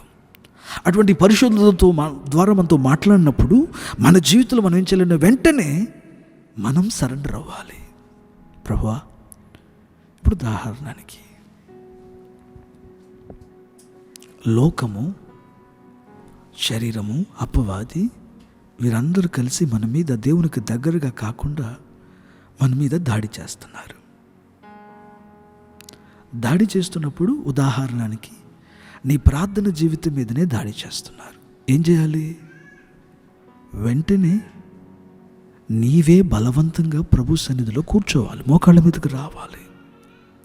వాడికి నువ్వు అవకాశాన్ని గనక ఇస్తే, సోమరితనానికి, నిర్లక్ష్యానికి నువ్వు అవకాశాన్ని గనక ఇస్తే, వాడు అప్పుడే ఇంకొక పనిని చెప్తాడు. దానికి గనక నువ్వు అవకాశాన్ని ఇస్తే ఇంకంటే జీవితంలో ఆ గొప్ప సందర్భాన్ని, ఆ గొప్ప సమయాన్ని, ఆ గొప్ప అవకాశాన్ని మనం పోగొట్టుకుంటాము. ప్రియులరా, అందుచేత జాగ్రత్త పడవలసింది చాలా అవసరం. ఏమంటాడు? రోమ 12:1 ఏమంటాడు?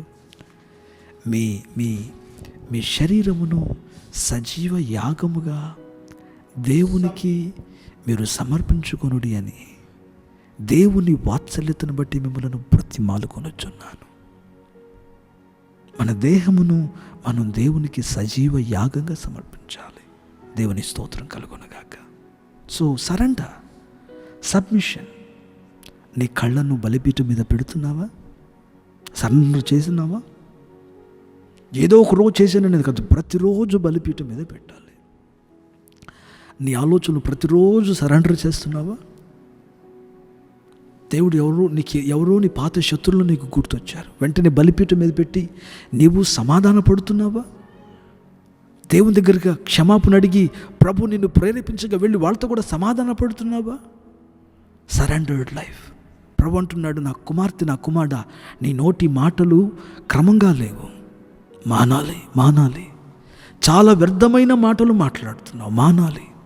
ఇతరులను గురించి, వారిని గురించి, వీరిని గురించి ఎప్పుడు నువ్వు కమెంట్ కొడుతూ ఉంటున్నావు, అది మానాలి అని ప్రభు నీతో నాతో చెప్పినప్పుడు ఆ మాటలు మనం మానేసేయాలి. నువ్వు చాలా కోపపడుతున్నావు, నీకు చాలా ఆగ్రహం వస్తుంది, బలిపీఠం మీద పెట్టావా? ఒక మనుషుని యొక్క ఆంతర్యములో ఉన్న తలంపులే కానీ, అతని యొక్క భావోద్రేకములే కానీ, లేకుంటే బాహ్యంగా కనబడుతున్న కొన్ని చూపే కానీ, అతని మాటలే కానీ, అతని వినికిడియే కానీ, లేకుంటే అతడు చేస్తున్న క్రియలే కానీ బలిపీఠం మీద పెట్టబడాలి. అతని శరీరం పరిపూర్ణంగా దేవుని బలిపీఠం మీద పెట్టబడాలి.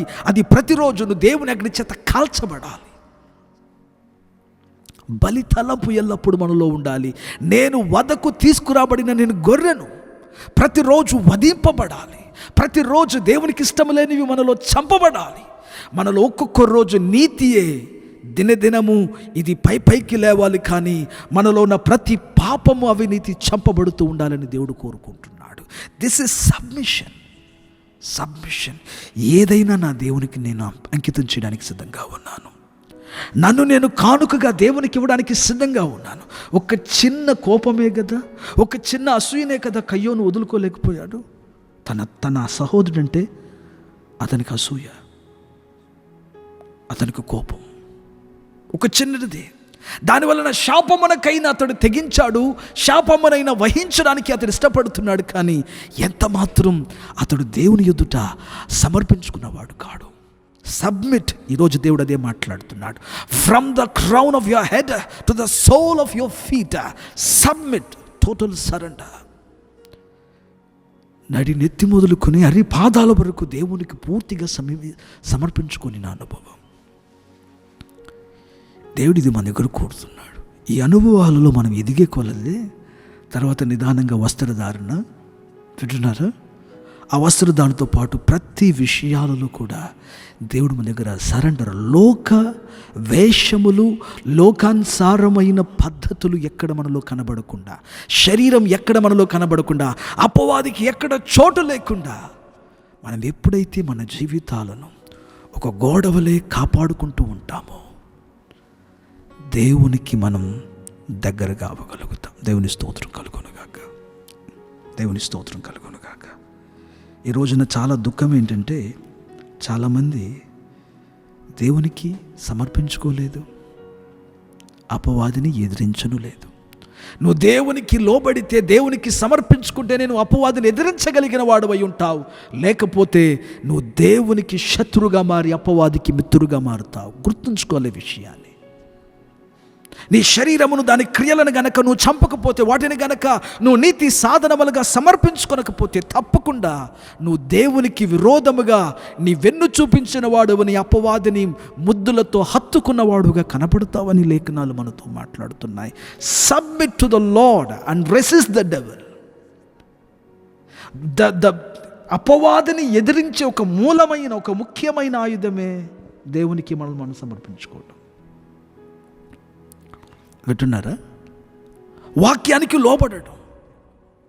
మనకి ఇవ్వబడిన యుద్ధోపకరణాలు ఉన్నాయి కదా, ఎఫ్ఎస్సి 6లో అన్ని యుద్ధోపకరణం ఇంచుమించు 6-7 యుద్ధోపకరణాలు అక్కడ ఉన్నాయి. ఆ యుద్ధోపకరణాలలో ఒకటి మనం అపవాదిని ఎదిరించడానికి ఇవ్వబడిన యుద్ధోపకరణం. అదేంటది? ఆత్మ ఖడ్గం. వాక్యం అని ఆత్మ ఖడ్గం అని బైబిల్ అంటుంది. వినాలి వాక్యాన్ని చాలా జాగ్రత్తగా. అంటే అపవాదిని ఎదిరించాలి అని అంటే వాక్యానికి ఏం చేయాలి? మనము లోబడాలి. This is the only weapon. దీని ద్వారానే మనం అపవాదిని జయించగలం. అందుచేత ప్రియులారా, ప్రభు మాటలు వింటున్న వాళ్ళారా, సబ్మిషన్ మనలో ఎంతవరకు వస్తుంది? సబ్మిషన్. మన వీక్నెస్ మనకు బాగా తెలుసు కదా. అవే బలిపీఠం మీద పెట్టబడాలి. స్తోత్రం కలుగునుగాక. ఎప్పుడైతే ఇవన్నీ బలిపీఠం మీద పట్టబడుతావో మనం సాతానికి రాకున్నట్లుగా పెద్ద మనం ప్రాకారాలు కడుతున్నామని అర్థం. ఒకవేళ మనం గనక బలిపీఠం మీద పెట్టకపోతే మనము తలుపులు తెరిచి అపవాదిని, నరకపు సైన్యాన్ని మన లోపలికి మనం ఆహ్వానించుచున్నామని అర్థం. వాడు వచ్చినది మొదలుకొని మన మీద, మన కుటుంబం మీద, మన ఆశీర్వాదాల మీద పడి వాడి సమస్తమును కూడా వాడు సంహరిస్తూ ఉంటాడనే విషయాన్ని గుర్తుపెట్టుకోవాలి. He starts to devour the blessings that God has commanded upon you and your family. గుర్తుంచుకోవాలి. రెండో విషయం, దేవునికి చూడండి 7వ వచనం మరలా చదవండి. 8వ వచనం, దేవుని యొద్దకు రండి, అప్పుడు ఆయన మీ యొద్దకు వచ్చును. పాపులారా, మీ చేతులను శుభ్రము చేసుకొనుడి. దిమనస్కులారా, మీ హృదయములను పరిశుద్ధపరచుకొనుడి. ఏమంటున్నాడు? దేవుని యొద్దకు రండి, అప్పుడు ఆయన మీ యొద్దకు వస్తాడు. పాపులారా, మీ చేతులను శుభ్రం చేసుకోండి. ద్విమనస్కులారా, మీ హృదయాలను పరిశుద్ధపరచుకో. అంటే ఏంటి? నేను దేవునికి ఎట్లా సమీపంగా రాగలుగుతానంటే అంటున్న మాట ఏంటంటే శుద్ధీకరణ. అది అక్కడ అంటున్నాడు. పాపులారా, మీ చేతులు ఏం చేయమన్నాడు? శుభ్రం చేసుకోండి. ద్విమనస్కులారా, మీ హృదయాలను పరిశుద్ధపరచుకోండి. అంటే ఒక మనుషుడు దేవునికి దగ్గరగా ఎలా రాగలుగుతాడు అన్నప్పుడు the second key is cleansing yourself, purifying yourself. దేవుని ఎదుట మనలను మనము సమర్పించుకుంటూ, రెండవదిగా ప్రతి పాపములను ఏం చేయాలంటే ఒప్పుకొని వాటిని విడిచిపెట్టాలి. ప్రభు దగ్గర కూర్చోవాలి. ఆయన దగ్గర కూర్చుని మనలో గనక ఏమైనా దేవునికి విరోధమైన పాపములు ఉన్న ఎడల లేదు అని అనగలమా? బైబిల్ అంటుంది మనలో పాపము లేదు అని మనం అనిన ఎడల మనం దేవుని అబద్ధికులుగా చేస్తున్నామని. యోహాను తన పత్రికలు అదే రాస్తాడు. మన లోపల ఎంతో దేవునికి విరోధమైన పాపం ఉంది. ఆ పాపమును దేవుని దగ్గర ఏం చేయాలంట? ఒప్పుకుని రోజు క్లెన్స్ చేయబడాలి. అయ్యా నన్ను క్షమించండి, నన్ను శుద్ధీకరించండి ప్రభువా. ఉదయం లేచినది మొదలుకొని మనం దేవునికి వ్యతిరేకమైన ఏమైనా చేసి ఉంటాం. ఒక్కొక్కరు నిదానించి కొంచెం ప్రార్థనలోనూ ఏకాంతంగానో దేవునితో కూర్చుంటే అవి గుర్తుకు వస్తాయి. ప్రభుతో కూర్చోకపోతే అవన్నీ మనకి గుర్తుకు రాకపోవచ్చు. ఎందుకనంటే లోకము, శరీరము, అపవాది వాటిని ఆ గ్రహింపులోనికి మనల్ని రానివ్వరు. వినాలి, ఆ గ్రహింపులోనికి మనల్ని రానివ్వవు. అందుకని మనుషుడు ఏకాంతంగా ఒక చోట కూర్చుని దేవుని దగ్గర ఆలోచన చేయాలి. నాలో ఏమైనా పాపములు ఉన్న క్లెన్జింగ్, శుద్ధీకరణ. యేసయ్య రక్తం మనల్ని శుద్ధీకరించడానికి ఎల్లప్పుడూ సిద్ధంగా ఉంది. ప్రభు అన్నాడు, నా యొద్దకు వచ్చేవారు నేను ఎంత మాత్రమును త్రోసివేయను. మీ పాపములు ఎంత ఎర్రనివైనా నేను వాటిని హిమము వలె తెల్లగా చేస్తానన్నాడు. బ్రదర్, యేసయ్య రక్తంతో మనం రక్షించబడిన క్రొత్తలో కడగబడ్డాం, వాస్తవమే. అటు తర్వాత మనం ఈ లోకంలో ఉన్నాం కాబట్టి మరొక్కసారి స్నానం అక్కరలేదు. కానీ చేతులు కాళ్ళు రోజు మనం కడుక్కోవాలి కదా. కాబట్టి ఎక్కడైనా నువ్వు తలంపులలో కానీ, అంతర్యములో కానీ, బాహ్యంగా కానీ ఎక్కడైనా మనం పాపం చేసి ఉన్నామేమో ఆలోచన చేయాలి. ఒకవేళ భార్య మీద కోప్పడి ఉండవచ్చు, పిల్లల్ని అనకూడని మాట మనం అని ఉండవచ్చు, దేవునికి ఇష్టం లేని పదజాలాలు మనం మాట్లాడి ఉండొచ్చు. ఎక్కడైనా బయట ఎవరైనా రోడ్లో వచ్చేటప్పుడు లేకుంటే ఎక్కడైనా షాప్ దగ్గర మనం కొంచెం గడుసుగా మాట్లాడి ఉండవచ్చు, రఫ్గా మనం డీల్ చేసి ఉండవచ్చు, మనకు తెలియకుండా ఎవరైనా హర్ట్ చేసి ఉండవచ్చు, ఎక్కడైనా అబద్ధాలు ఆడి ఉండవచ్చు, తప్పించుకోవడానికి కాని మాట ఏమైనా పలికి ఉండవచ్చు. ఎక్కడైనా మనము మన సొంత ఆలోచనల మీద ఆధారపడి ఉండవచ్చు. దేవునికి విరోధమైన పాపం ఏదో ఒకటి మనం చేసి ఉండవచ్చు. దేవుని దగ్గర అందుకనే వచ్చి ఏం చేయాలంటే, ప్రభువా నన్ను శుద్ధీకరించు. షార్ట్కట్ ప్రేయర్లు పనికిరావు. ఇక్కడ నేనేమైనా పాపం చేసి ఉంటే నన్ను క్షమించు ప్రభువా. అసలు ఇది నిజమైన ఒప్పుకోలు కాదు. ఏమైనా చేసి ఉంటే దేవుడు ఇక్కడేమి ఇన్వెస్టిగేషన్ డిపార్ట్మెంట్లో లేడు. నువ్వేమేమి పాపం చేసావని ఆయన కనుక్కోవడానికి. నో, నీవు చేసిన పాపము నీకు గ్రహింపు రానప్పుడు నువ్వు ఎలా పాపివని అనుకుంటావు? ఎలా నువ్వు ఆ పాపాన్ని విడవగలుగుతావు? తప్పు చేసాను అనే గ్రహింపు వచ్చినప్పుడే కదా ఆ పాపాన్ని మనం అసహించుకునేది. అప్పుడు కదా అది మనం విడిచిపెట్టేది. నీకు గ్రహింపు రాకుండా నేను ఏమైనా తప్పులు చేసుంటే క్షమించానంటే అది అది అది అది నిజమైన ప్రార్థన కాదు, నిజమైన పాప క్షమాపణ కాదు. అండ్ దేవుడు ముఖ్యంగా మోసపోడనేది గుర్తుపెట్టుకోవాలి. దేవుడు మనం మోసం చేయలేం. Because he looks in to your heart. నీ హృదయంలో ఆయన చూస్తున్నాడు.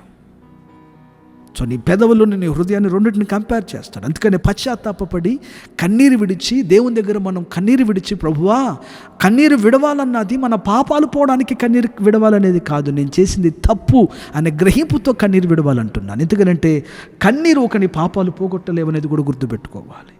ఎస్, కన్నీరు ఒక మనుషుని యొక్క పాపములను కడగలేవు. కన్నీరు కార్చవలసింది ఎందుకు? కన్నీరు కార్చవలసింది నేను ఇంతటి తప్పును, ఇంతటి ద్రోహమును, ఇంతటి పాపపు పనులు చేశానని గ్రహింపుతో మనల్ని మనం శుద్ధీకరించుకోవడానికి మనం కన్నీరు విడవాలి. కానీ మనం ఎక్కువ కన్నీరు కారిస్తే దేవుడు నన్ను క్షమిస్తాడనేది కాదు అక్కడ. నో, యేసు రక్తమే మన పాపాలను కడుగుతాయి, కానీ కన్నీరు కాదనే సత్యాన్ని గుర్తుపెట్టుకోవాలి. కాబట్టి ప్రభు యొద్దకు సమీపించాలి, ప్రభు యొద్దకు సమీపించాలి. ఇది చాలా ప్రాముఖ్యమైన అనుభవం. దేవుడు అబ్రహాం దగ్గరకు వచ్చాడు ఆ సింధూరు వనంలో. అక్కడ నుండి బయలుదేరి వెళ్తున్నట్లుగా కనపడ్డాడు. ముగ్గురు వచ్చారు కదా, బయలుదేరి వెళ్తున్నారు. వాళ్ళు ఆతిథ్యాన్ని తీసుకుని బయలుదేరి వెళ్తున్నప్పుడు అబ్రహాం వెనకే వెళ్తున్నాడు. 9 సంవత్సరాలు వృద్ధుడు కదా, వెనకే వెళుతున్నాడు. వెనకే వెళ్ళి ప్రభువును చూస్తున్నాడు. ఆ ప్రభువును చూస్తూ ఉన్నప్పుడు ఆ ఇద్దరు బయలుదేరి సొదొమ వైపునే వెళ్తున్నారు. ఆయన అక్కడ ఆగిపోయాడు. చూడండి 18వ అధ్యాయం 23వ వచనాన్ని చదివినప్పుడు, ఆది కాండము 18వ అధ్యాయం 23వ వచనం. ఆది కాండము 18:23. అప్పుడు అబ్రహాము సమీపించి ఇట్లనెను. చూడండి, అప్పుడు అబ్రహాము సమీపించి 22 కూడా చదవండి. ఆ మనుషులు అక్కడ నుండి తిరిగి సొదొమ వైపుగా వెళ్ళిరి. ఆ మనుషులు అక్కడ నుండి బయలుదేరి సొదొమ వైపున వెళ్ళారు. అబ్రహాము ఇంకా యెహోవా సన్నిధిని నిలుచుచుండెను. అబ్రహాము ఇంకనూ యెహోవా సన్నిధిలో నిలుచుండెను, నిలబడి ఉన్నాడు. అప్పుడు అబ్రహాము సమీపించి ఇట్లనెను. చూడండి, అబ్రహాం ఎవరికి సమీపించాడంట? యెహోవాకు సమీపించాడు. దేవుని యొద్దకు రండి, అప్పుడు ఆయన మీ యొద్దకు వస్తాడు. వాళ్ళు బయలుదేరి వెళ్ళిపోయారు. ఆయన కూడా వెళ్ళిపోయేటట్టుగా అట్లా నిలబడ్డాడు. యెహోవా ముందు నిలబడ్డాడు. ఆయన సన్నిధిలో దేవునికి సమీపిస్తున్నాడు. దేవుడు నిన్ను నన్ను ఆహ్వానిస్తున్నాడు. నా కుమారుడా, నా కుమార్తె, నువ్వు నాకు సమీపించగలవా అని ప్రభు నీతో నాతో మాట్లాడుతున్నాడు. దేవుని స్తోత్రం కలుగునుగాక. దేవుని యొద్దకు సమీపించుటకు మూడవ విషయం 9-10 వచనాలు. వ్యాకులపడుడి, దుఃఖపడుడి, ఏడువుడి. మీ నవ్వు దుఃఖమునకును మీ ఆనందము చింతకును మార్చుకొనుడి. ప్రభువు దృష్టికి మిమ్మును మీరు తగ్గించుకొనుడి, అప్పుడు ఆయన మిమ్మును హెచ్చించును. చూస్తున్నారా? మూడవది, దేవునికి మనం దగ్గరగా రావాలంటే ఏం చేయాలంట? మనల్ని మనం తగ్గించుకోవాలి.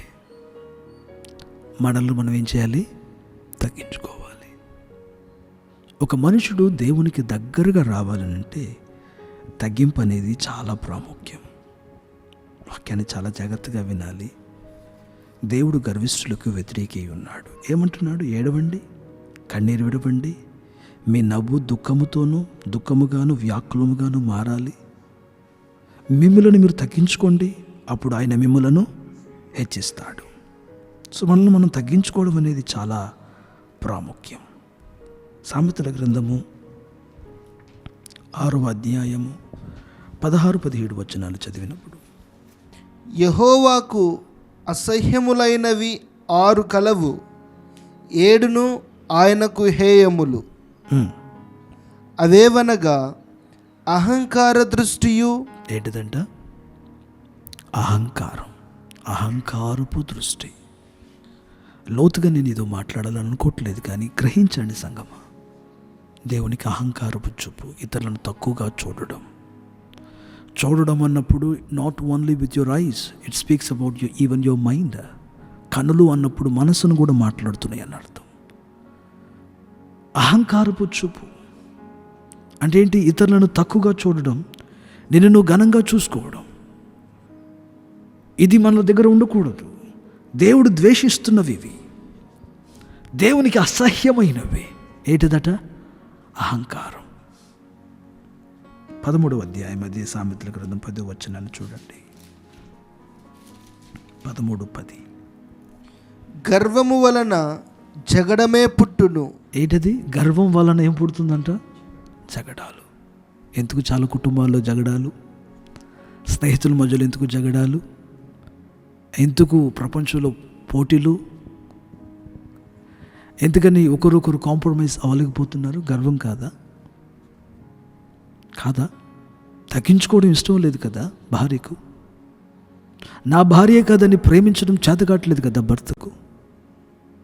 నా స్నేహితుడే కదా అని తగ్గించుకుని వెళ్ళే అనుభవం లేదు కదా. ఇతడు కూడా మనిషే కదా. ఎటువంటి అత్యాచారములు, ఎటువంటి వైలెన్స్ మనం చూస్తున్నాం మన సమాజంలో. దానికి కారణం ఏంటన్నప్పుడు మన వాక్యాన్ని మనం గ్రహించినప్పుడు మనుషులలో ఉన్న గర్వం అనేకమైన గొడవలకు కారణం, అనేకమైన సమస్యలకు కారణమే గర్వం. కాబట్టి మనం జాగ్రత్త పడవలసింది అవసరమై ఉంది.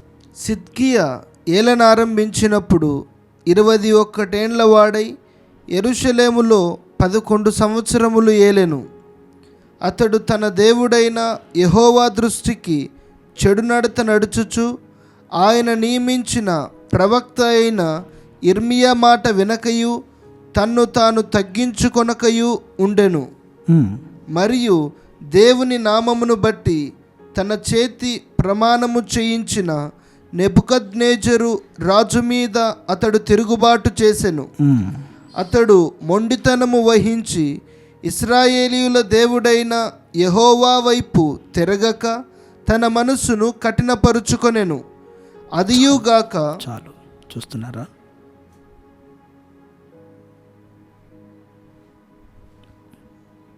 సిద్కియా అనే రాజు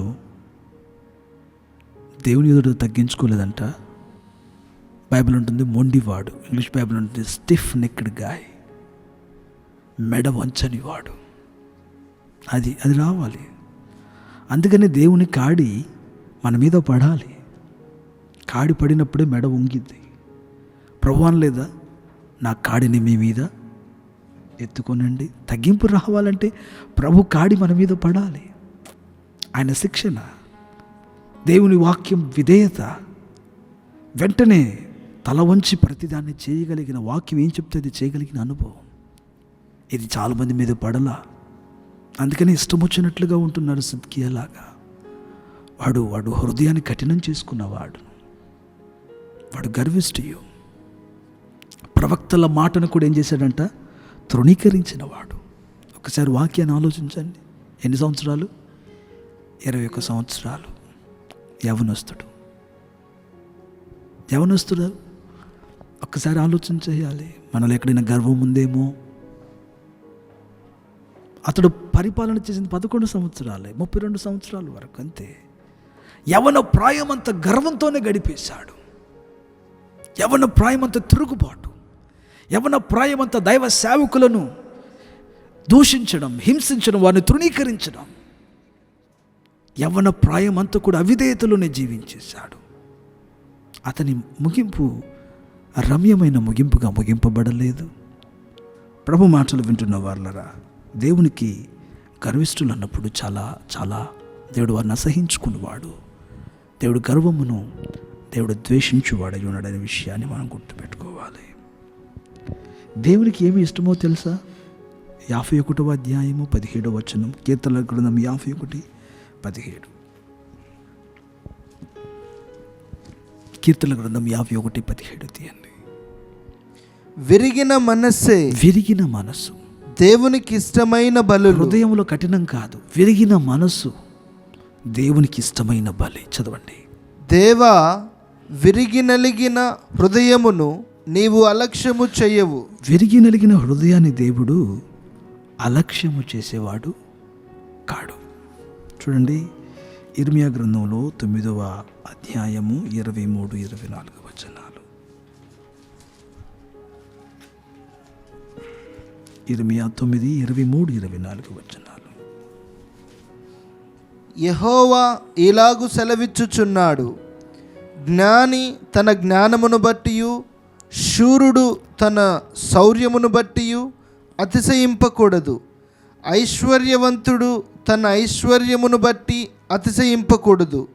అతిశయించువాడు దేనిని బట్టి అతిశయింపవలెననగా, భూమి మీద కృప చూపుచు నీతి న్యాయములు జరిగించుచున్న యెహోవాను నేనే అని గ్రహించి నన్ను పరిశీలనగా తెలుసుకొనుట బట్టియే అతిశయింపవలెను. వింటున్నారా? దేవుని యొక్క కృప, దేవుని యొక్క గుణగణములను పరిశీలించుటలోనే మనం అతిశయించాలని లేఖనాలు మాట్లాడుతున్నాయి. ధనము, నీకున్న ఘనము, నీకున్న జ్ఞానము, వీటిని కాదు, ఇవి కాదు అతిశయములు. ప్రభు యందు అతిశయించాలి. కాబట్టి తగ్గించుకోవాలి, దేవుని ఎదుట తగ్గించుకోవాలి. ఆ తగ్గింపు మన జీవితాల్లో కనబడాలి. అందుకని సేవ పరిచర్యలో క్రొత్తగా దేవునికి సంఘానికి వచ్చేవారికి ఏ బాధ్యతలు ఇవ్వకపోవడానికి కారణం. ఎందుకనంటే ఏదైనా కనుక వారికి లీడర్షిప్ రోల్స్ ఇస్తే వారి జీవితంలో పడిపోవడానికి అవకాశం ఉంటుంది. సాతాను అనువాడు వారి జీవితంలో వీటిని వాడి వారిని పడదొరేయడానికి ఒక అవకాశం ఉంటుంది. అందుకని సంఘానికి వచ్చిన సంవత్సరాల తరబడి వచ్చిన ఇంకను శిక్షణలోని వారిని పెంచుతూ ఉంటాం, వారిని ఇంకను భక్తిలోనే పెంచుతూ ఉంటాం. వారికి కృపలు ఉండొచ్చు, తలంతులు ఉండొచ్చు, ఎన్నో నైపుణ్యతలు వారికి ఉండవచ్చు. బట్ స్టిల్ మొదట నువ్వు కాడి ఎత్తుకో, మొదట నేర్చుకో. తగ్గింపు అనేది మన జీవితంలో చాలా ప్రాముఖ్యమైన ఒక అనుభవం. కాబట్టి క్రీస్తునందు ప్రియులారా, ప్రభు ఈరోజు మనతో చెప్తున్న మాట ఏంటో తెలుసిన, నాకు సమీపంగా రండి. దేవునికి మనం సమీపించాలంటే ఒకటి, మనల్ని దేవునికి ఏం చేయాలి? పూర్తిగా సమర్పించాలి. సబ్మిట్. మన ఆంతర్యమును, మన బాహ్యమైన మన దేహమును దేవునికి మనం సమర్పించాలి. నెంబర్ 2, దేవునికి దగ్గరగా రాగలిగిన అనుభవము. దేవునికి దగ్గరగా ప్రార్థనలో, వాక్యానికి విధేయత చూపుటలో దగ్గరగా రాగలిగిన అనుభవం. 3వది, మనల్ని మనం తగ్గించుకునే అనుభవం. దేవుడు మనందరికీ కృప చూపించును గాక. తలలు వంచండి, కండ్లు మూయండి, ప్రార్థన చేద్దాం. మహాపరిశుద్ధుడా, జీవం కలిగిన తండ్రి, ఇప్పటి వరకు మీ వాక్యంలోనే మీరు మాతో మాట్లాడినందుకు వందనాలు. ఒకసారి వాక్యాన్ని పరిశీలన చేస్తారా? దేవుడి రోజు నీకు ఆహ్వానాన్ని ఇస్తున్నాడు. నా కుమార్తె, నా కుమారుడా, దేవునికి సమీపంగా రండి, అప్పుడు ఆయన మీకు సమీపంగా వస్తాడు. నువ్వు దేవునికి దగ్గరగా రావాలి. మరణపు పడకలో ఉన్నప్పుడు కాదు, మొత్తబడినప్పుడు కాదు, అందరి చేత చేయి విడవబడిన పరిస్థితుల్లో మాత్రమే కాదు. నీకు ఆరోగ్యం ఉన్నప్పుడే, పరిస్థితులన్నీ చక్కగా ఉన్నప్పుడే, దేవుని కృప నీ మీద ఇంకనూ ప్రకాశించుచున్నప్పుడే, ఆయన ప్రేమ నిన్ను ఆకర్షించి ఆహ్వానించుచున్నప్పుడే మీరు నేను దేవునికి సమీపించాలి. జాగ్రత్త, జాగ్రత్త.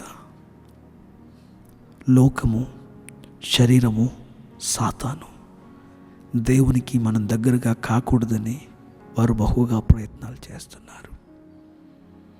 అయితే పరిశుద్ధాత్మ దేవుని సహాయాన్ని కోరు, ఆయన నీకు సహాయపడతాడు. అవును, నిన్ను నీవు దేవునికి సమర్పించుకోవడానికి, ప్రార్థనలో, వాక్యంలో దేవునికి దగ్గరగా రావడానికి, తగ్గించుకోవడానికి నీకు నాకు సహాయపడగలిగిన వారు పరిశుద్ధాత్మ దేవుడు. అందుకనే మనలను దేవునికి దగ్గరగా చేయడానికి, మనతో ఎల్లప్పుడూ ఉండడానికి పరిశుద్ధాత్మ దేవుని పంపించాడు. ఆయన మనతో సహవాసం చేస్తున్నాడు. మనం దేవునికి దగ్గరగా వద్దామా? ప్రియమైన దేవుని పిల్లలారా, దేవునికి సమీపంగా మనం వద్దామా? దేవుడిని బాంధవ్యాన్ని కోరుతున్నాడు, దగ్గరగా రాగలిగిన అనుభవం, ఆయనతో ఏకమైపోయిన అనుభవము. మహాపరిశుద్ధుడా, జీవం కలిగిన తండ్రి, ప్రతి ఒక్కరిని మీరు బలపరచండి, ఆశీర్వదించండి. నీకు సమీపించగలిగిన సమీప జీవితాన్ని ఇవ్వండి అయ్యా. లోకమును జయించాలి, శరీరమును జయించాలి, సాతానును జయించాలి. ఆ గ్రహింపు, ఆ మెలకువ ఎల్లప్పుడూ మీ విడలమైన మాకు దయచేయండి. మా శక్తితో, మా భక్తితో మేము భక్తి జీవితాన్ని చేయలేమయ్యా. మీకు దగ్గరికి మేము రాలేం. పరిశుద్ధాత్ముడా, మీరే దీనికి మూలం.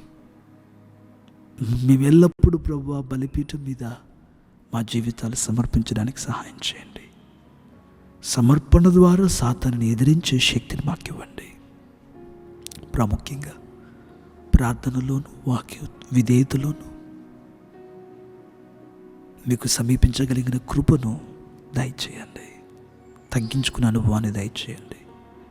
ప్రతి ఒక్కరిని మీ చేతులకు సమర్పిస్తూ ఆశీర్వదించమని, ఈ వారమంతయు నీ బిడ్డల మీద మీ కృప, మీ దయ మెండుగా ఉండాలి. నీ బిడ్డలు ఏ ఏ కార్యాల కొరకు ప్రార్థన చేస్తున్నారు ఆ కార్యములన్నీ మీ చిత్త ప్రకారంగా నెరవేరునుగాక. ప్రభువా, స్వస్థత లేని వారికి శరీరములోను మనసులోను స్వస్థత కలుగునుగాక. ఆత్మీయ జీవితంలో వెనుకబడిపోయిన వారు నీకు సమీపించుదురుగాక. అద్భుతాలు, ఆశ్చర్య కార్యాలు వారి జీవితంలో వారికి కలిగిన వాటిలో జరగాలని ప్రార్థన చేస్తున్నా, ఎదురు చూస్తున్న వారి ప్రతి ఒక్కరి జీవితంలో అద్భుతములు జరుగునుగాక. సమాధానమును స్థిరపరచండి. మీరు అక్కడి కొరకు సిద్ధపడే భాగ్యాన్ని ఇవ్వండి. యేసు నామమున ప్రార్థన చేసి వేడుకుంటున్నాము తండ్రి, ఆమేన్.